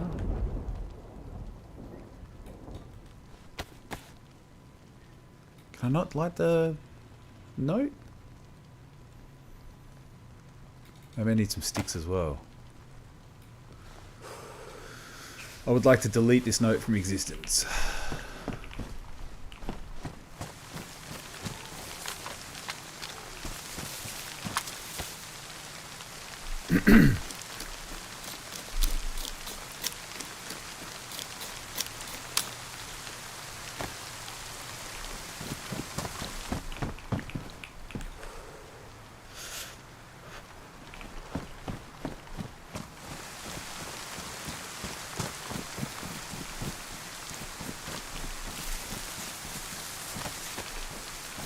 And I'll be sure to let the right people know.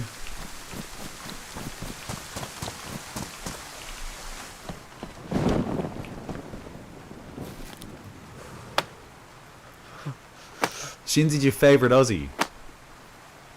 over Jimmy, over Michael Galaxy, over me. It's pretty neat trim. Shins.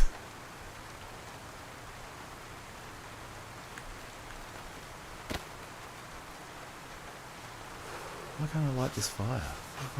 I think because the matches are damp.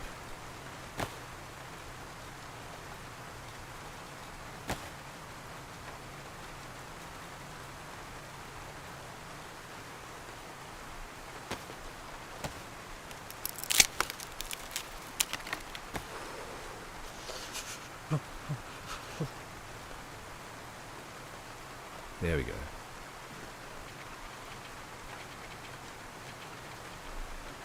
Maybe we'll warm up a bit while we wait for this rain to pass too. Yeah, that note can burn for all I care.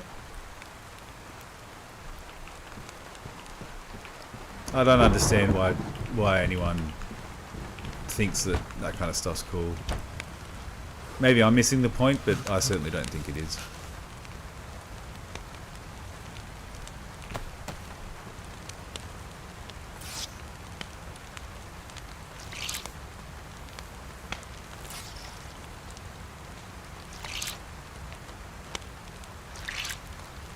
Getting dinner done, then logging in. Well, I hope you have a really good run, Indica. Hope you have an awesome run. Hopefully people are kind to you. Hope you have some good chats and interactions with people.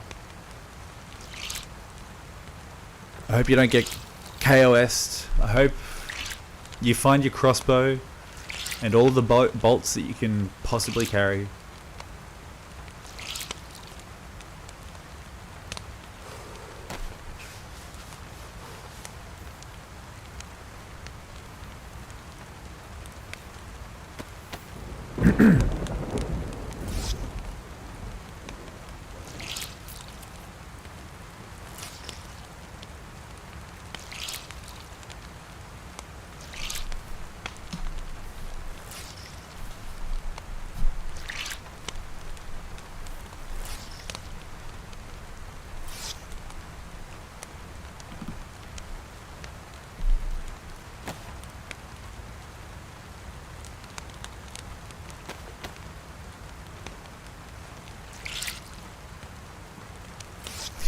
You're a bit of a struggle this morning, Indica. Oh, I'm glad you found your recovery.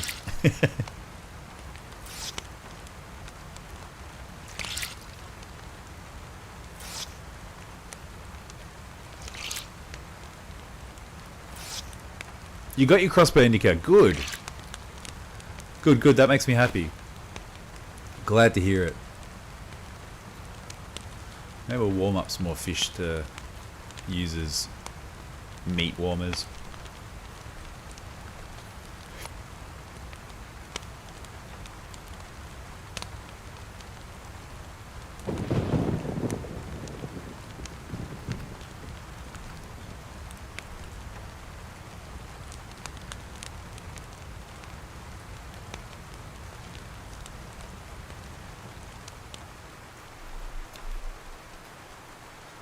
Just like that, the fire's done.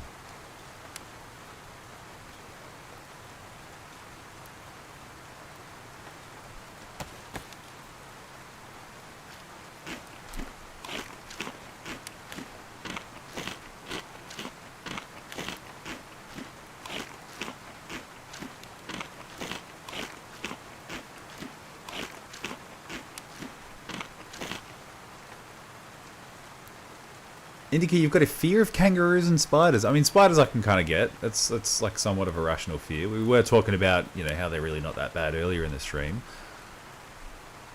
But kangaroos? Please explain. That's an interesting fear. What's brought that on? Because kangaroos are pretty dopey grass-eating animals for the most part. I mean, they can get aggressive, sure, but like, man, I've been around thousands and thousands and thousands and thousands and thousands of kangaroos, and I've never had an issue with them. Never, ever, ever had an issue with them. So I'm not sure I'm not sure what set that fear off.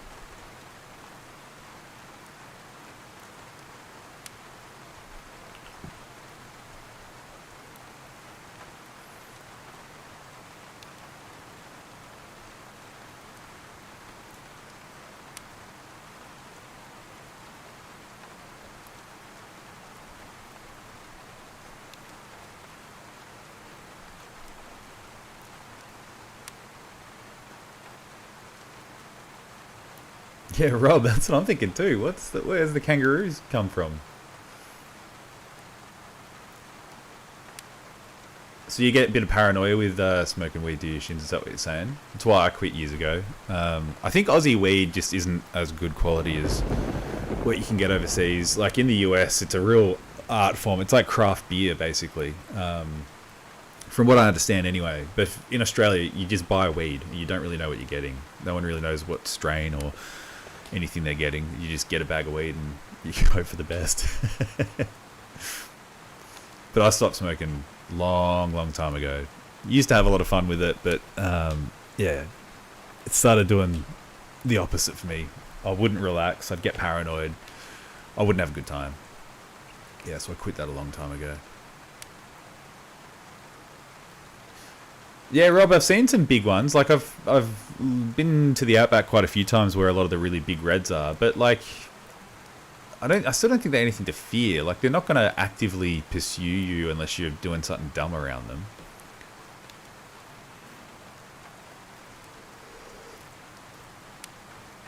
I mean, sure. I mean, they can give you a nasty kick and scratch with their claws, but yeah, I think you kind of got to be doing something silly to aggravate them like that.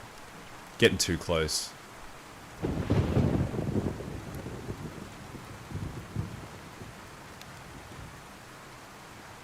You have a barking kangaroo right to the shops and bark spiders.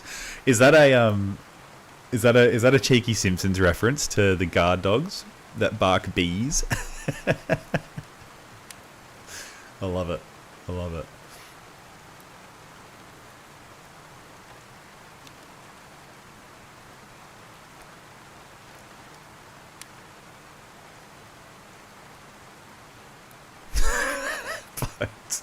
That's amazing.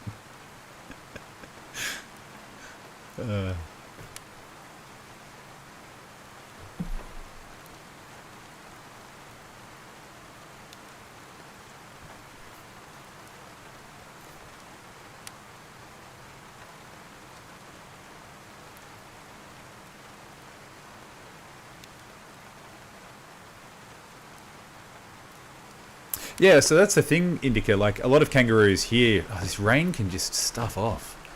Yeah, a lot of zoos here have kangaroos just roaming wild. Like they're in the kids' playpen kind of sections of the zoo, the petting zoo. You know, like they'll be walking around with deer and things like that are usually pretty chill. You can hand feed them usually without any issues. So mostly the kangaroos are really chill, really chill. Even in the wild, like. They're so not bothered by you. They domesticate really easy. They actually make really good pets, to be honest. So yeah, it sucks you had a bit of a bad experience, but I hope it's not an ongoing fear because they are really chill mostly. And if you ever do come to Australia, you're most likely not going to be face to face with the kangaroo in 99% of instances in this country. You may see them from afar or from a car if you're driving through the countryside, but they're definitely not just roaming through the cities or anything. Except for all the kangaroos that kids ride to school in the mornings. Yeah, but they're fine. They're heavily domesticated.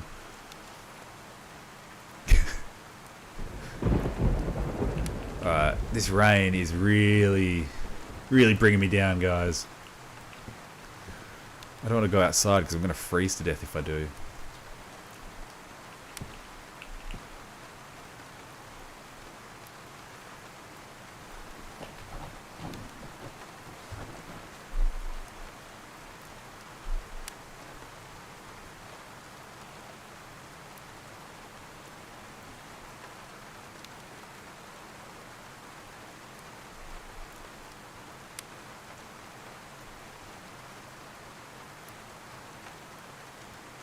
Yeah, I guess it's the hard thing too. You see online like all the videos of like, you know, drunk Aussies punching kangaroos and boxing with them and like kangaroos trying to kill dogs and stuff. But it's really rare. It's so rare. Dogs, to be honest, you got to be careful with if you have a dog around kangaroos because dogs tend to chase things. And, you know, if a kangaroo is being chased, it may turn around and, you know, attack a dog. And they can do some damage to a dog too.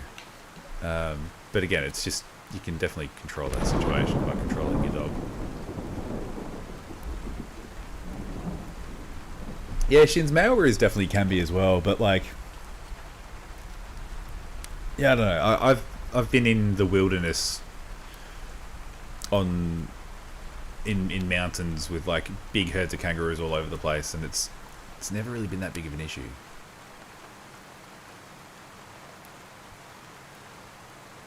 Not for me anyway. Highway steaks, hey Rob. Hey, yeah, kangaroo's delicious. It is. Jeez, they taste good.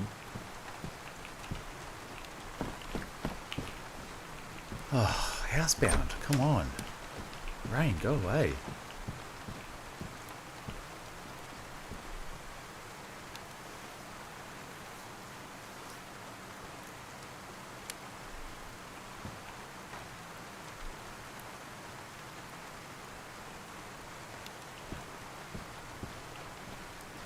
Your uncle's dog used to go missing for up to 7 days. Damn, dude. You go out there for 7 days fighting kangaroos. Come back all battered and bruised.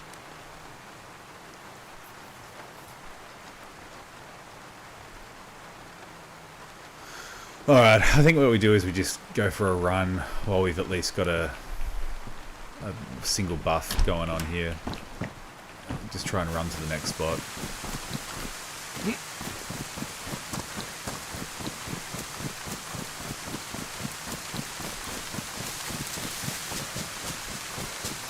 We'll see if we can just swap out some dry clothes as we go. I just don't want to stay indoors for the last half an hour before the restart.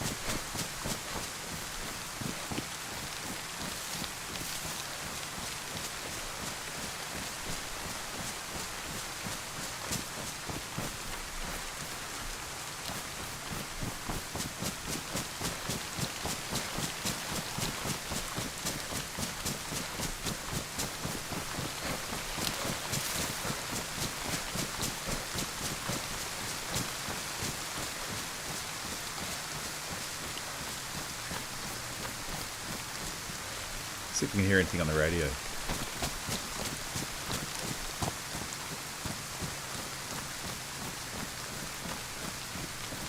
I have heard, well, Shrimpy found the radio channel that some secret discussion was occurring on yesterday.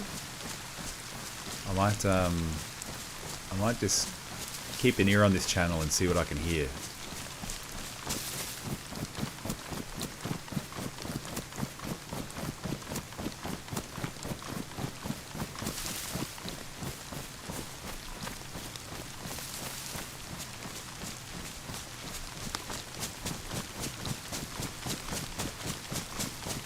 But returned every time, hey Shids. That's a proper country dog though, hey.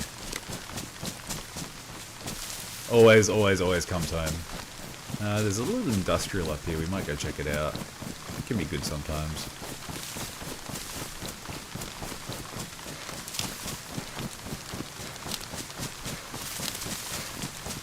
Cheers for throw the shout outs in there, Patrick. You're filling that admin role very well, mate. Very well.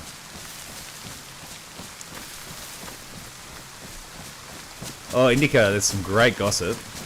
Great gossip.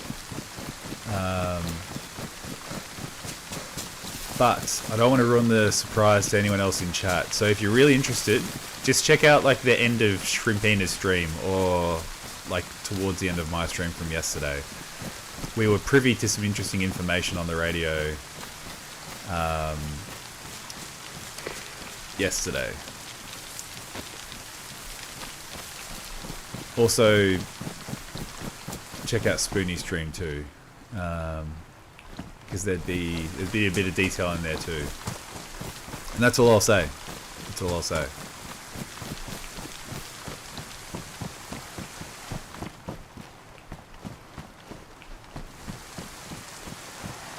I'm finding a lot more duct tape than usual at the moment, which is good. We do like duct tape.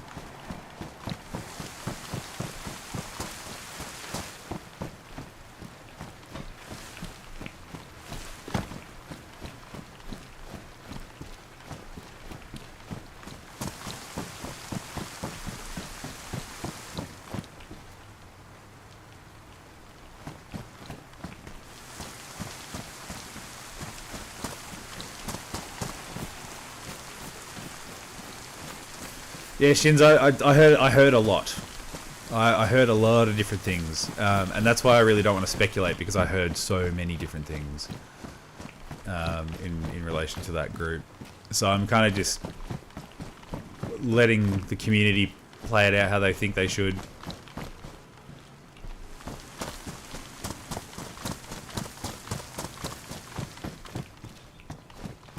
So admin's writing something in the chat down there. Maybe accidental.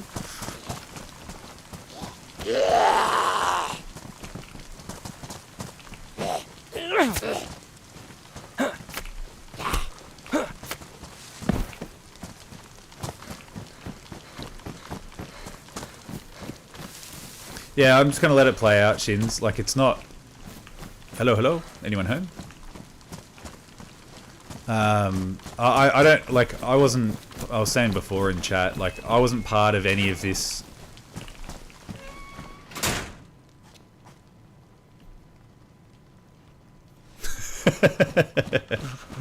I've been trying to ban someone. I'm guessing starting with NIG.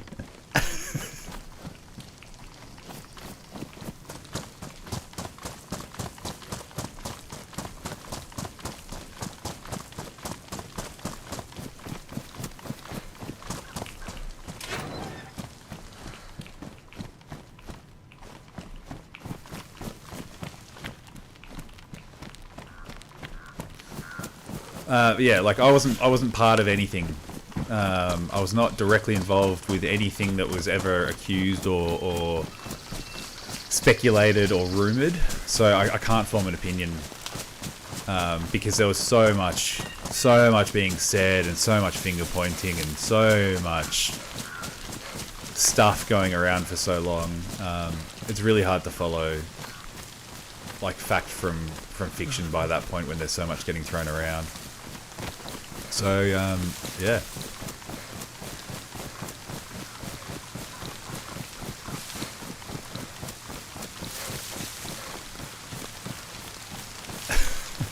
Admins are really apologising. All is well. Oh, come on, hunter jacket and pants. That's all I want. I need some warmer clothes. Probably should get a warmer hat.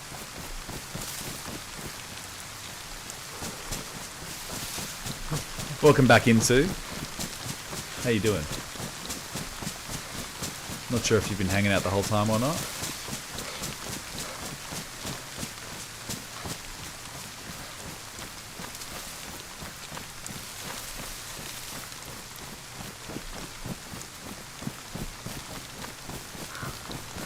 Blue cold again. I'll tell you what, admins. Forget about mistyping in chat. Fix this rain situation. It's horrible.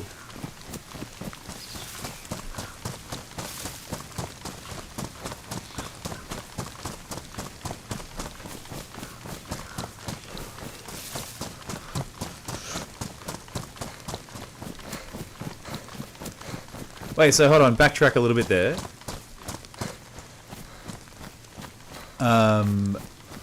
Trump intervened to reverse a red card. Is that what I've just read somewhere? What the hell? A president can't just... Oh, look at all this food. Surely someone's coming back for it. Right?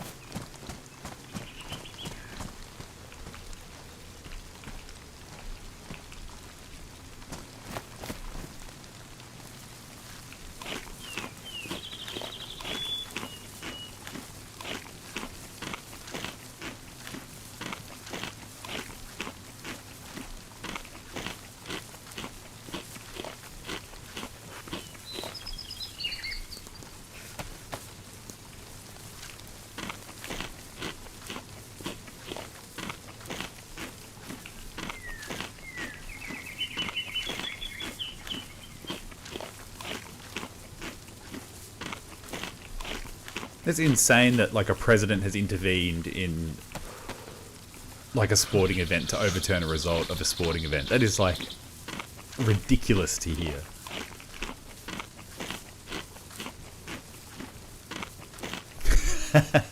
You're right about that. Ropan's spending way too much time on Bogcoin. Yeah, this whole World Cup's just smelt dodgy, hasn't it? Like, from that perspective. The fact that there was the FIFA Peace Prize and all that stuff, and yeah, I don't know. I don't know enough about it, but it just smelt funny. And I don't want to start getting into a political discussion either, but it's interesting. I don't need to understand it, I guess.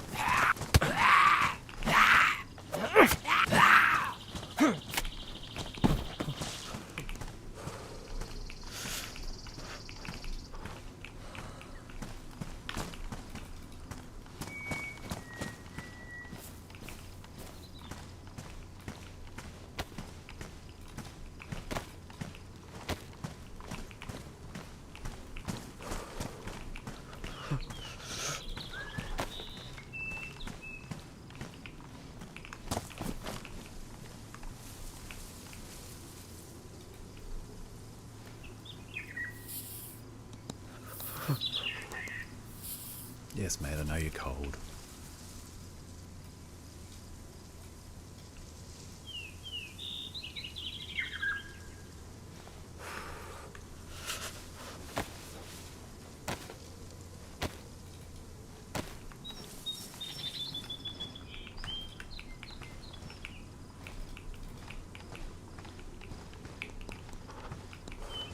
Okay, we got enough to make some pork sausages. How good.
Hatchet, don't need it.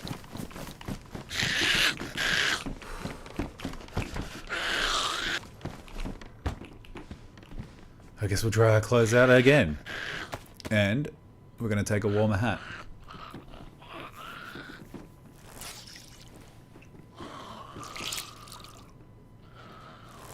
Yeah, Rob, good call. Good call. Keep politics out of a social situation, I think.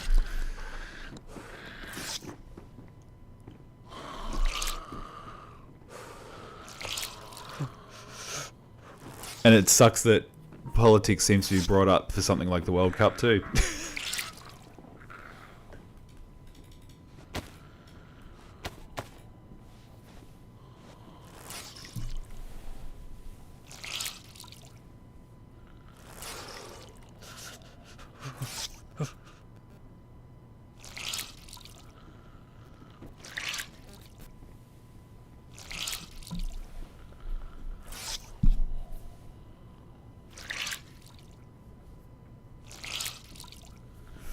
People think football is a matter of life and death.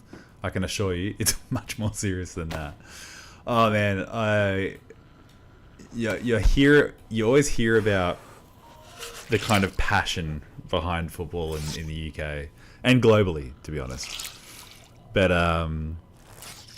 yeah, we don't really see it here as much. But we've all seen Green Street Hooligans. We've heard about it. Hey Jimmy, how you doing, man? Welcome in. Welcome in, man. Hope you're doing well. Good to finally bump into you in game after a while, hey? I hope to do it again sometime. If you're thinking about sticking about for a little bit longer. Lag, how you doing, man? Welcome in. Hope you're well.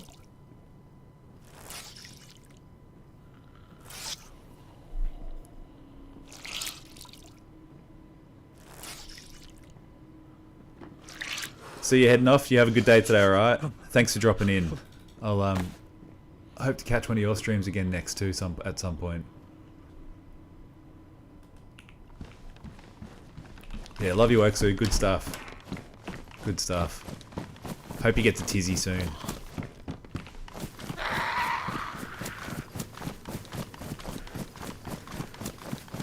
You still be doing Helmut? Good. Good, good, good. Well, it was good to have Jimmy back anyway for a little bit. Nice to have a bit of a shift there, which is good. Don't get me wrong, love Helmut, but good to get some more Aussie accents back in the game. So there's 3 of us in the bus. It was pretty cool. Me, you, and Rod. It's a good combo.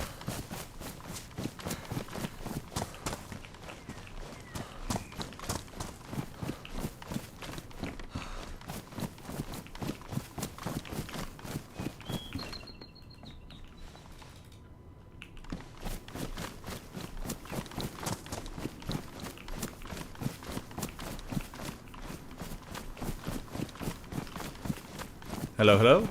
Anyone home?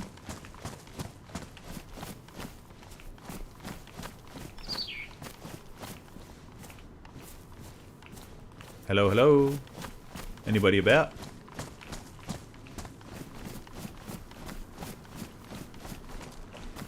J&A? It's Elk.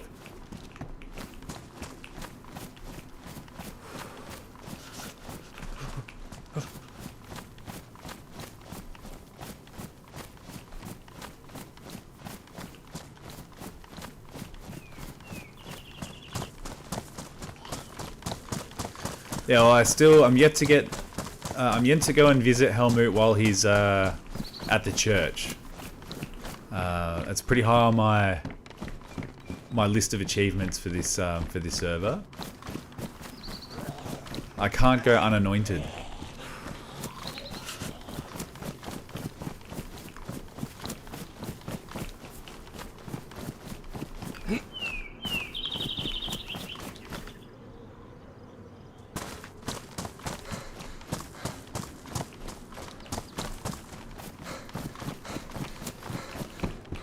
Yeah, yesterday was incredible, Jimmy. I had such a fun day yesterday.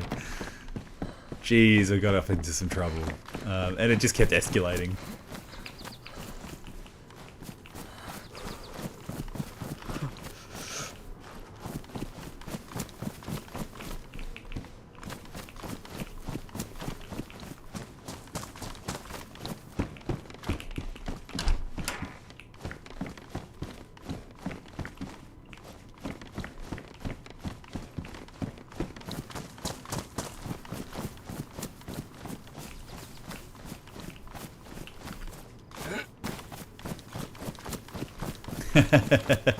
One time you do a normal run. Hey, I've been doing these runs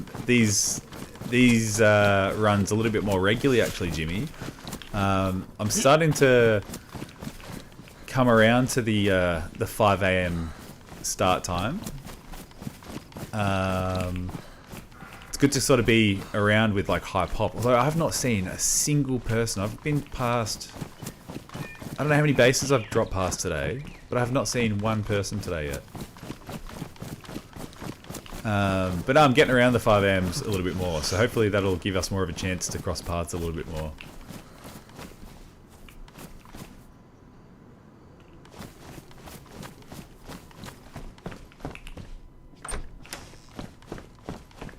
What's that? Food, we'll take it. We'll take it.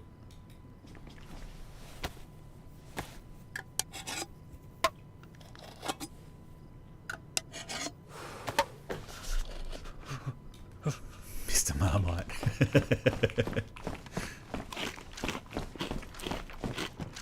Yeah, it's really sticking, Jimmy, the Marmite thing.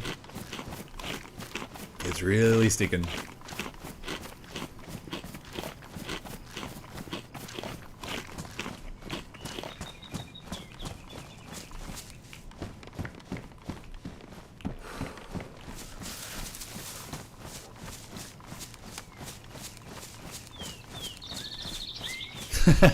Well, yeah, I don't actually have no idea what happened to you guys after you took off in the duck car, the flying duck car. All I heard, me and Shrimpina were running around to just see what else was going on, and we turned around a corner. We see you, Barry, Veg, and I think it was Keith as well in this duck car taking off and flying away. It was hilarious. I laughed my head off.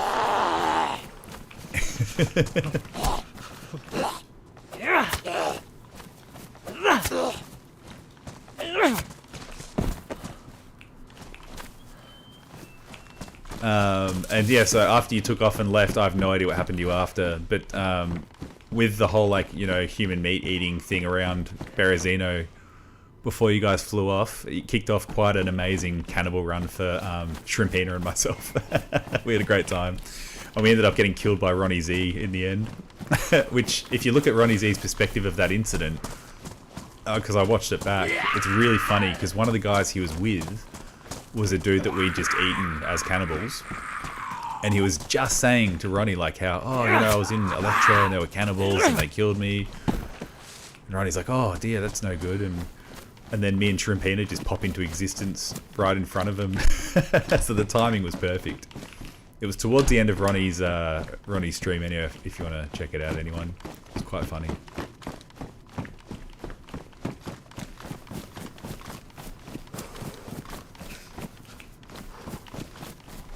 Yeah. Yeah. Well, it was a very short but funny interaction anyway. I think Ronnie was as surprised as I was by it.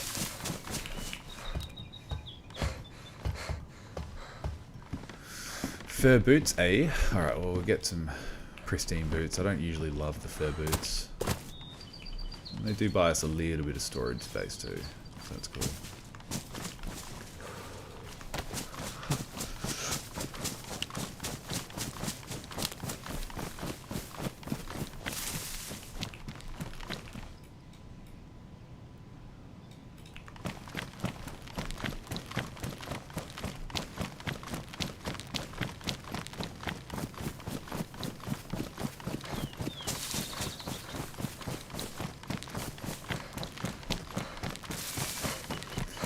Did I die?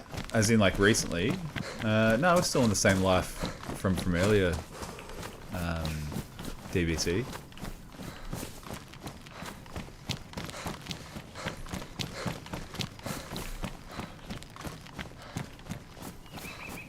Frodo's a bit pissed up too, was he? That's amazing. Oh yeah, Shins. From a viewer's perspective, it would have been really hard to like work out whose view to check out of all the chaos of yesterday.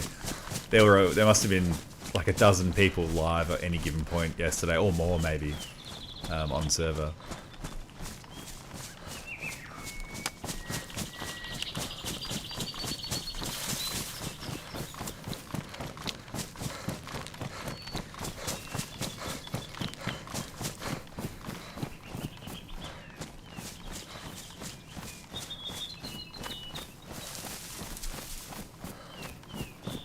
Okay, Sonny, I'll have to go check it out. I've got to check out from the moment Barry took off what happened onwards. Thanks, Bones. Take care, dude. I might drop into the Discord for the England match. If I'm not doing anything else with work at that point. I'm probably going to kick it soon too. Server's restarting in 3 minutes, so what we might do is position ourselves over this beautiful view here, and we might call it quits until we come back on. Thanks, everyone. Had a good time with you all in chat. We had a pretty good group today. Of course, we talked about food. Food's always a hot topic around here. I still had Gamma on. Apologies, everyone. Yeah, we'll catch you in the Discord, Bones, as long as I'm not doing anything else with work. Yeah. But GG's to everyone. That was a good sesh. Another little 4-hour punch out.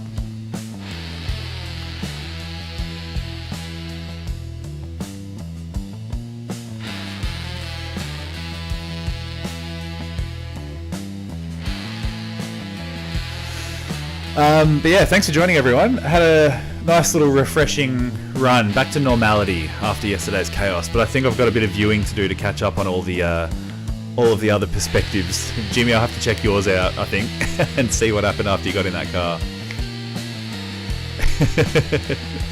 But GG's everyone. Thanks for dropping in, and I'll catch you at the next one for sure.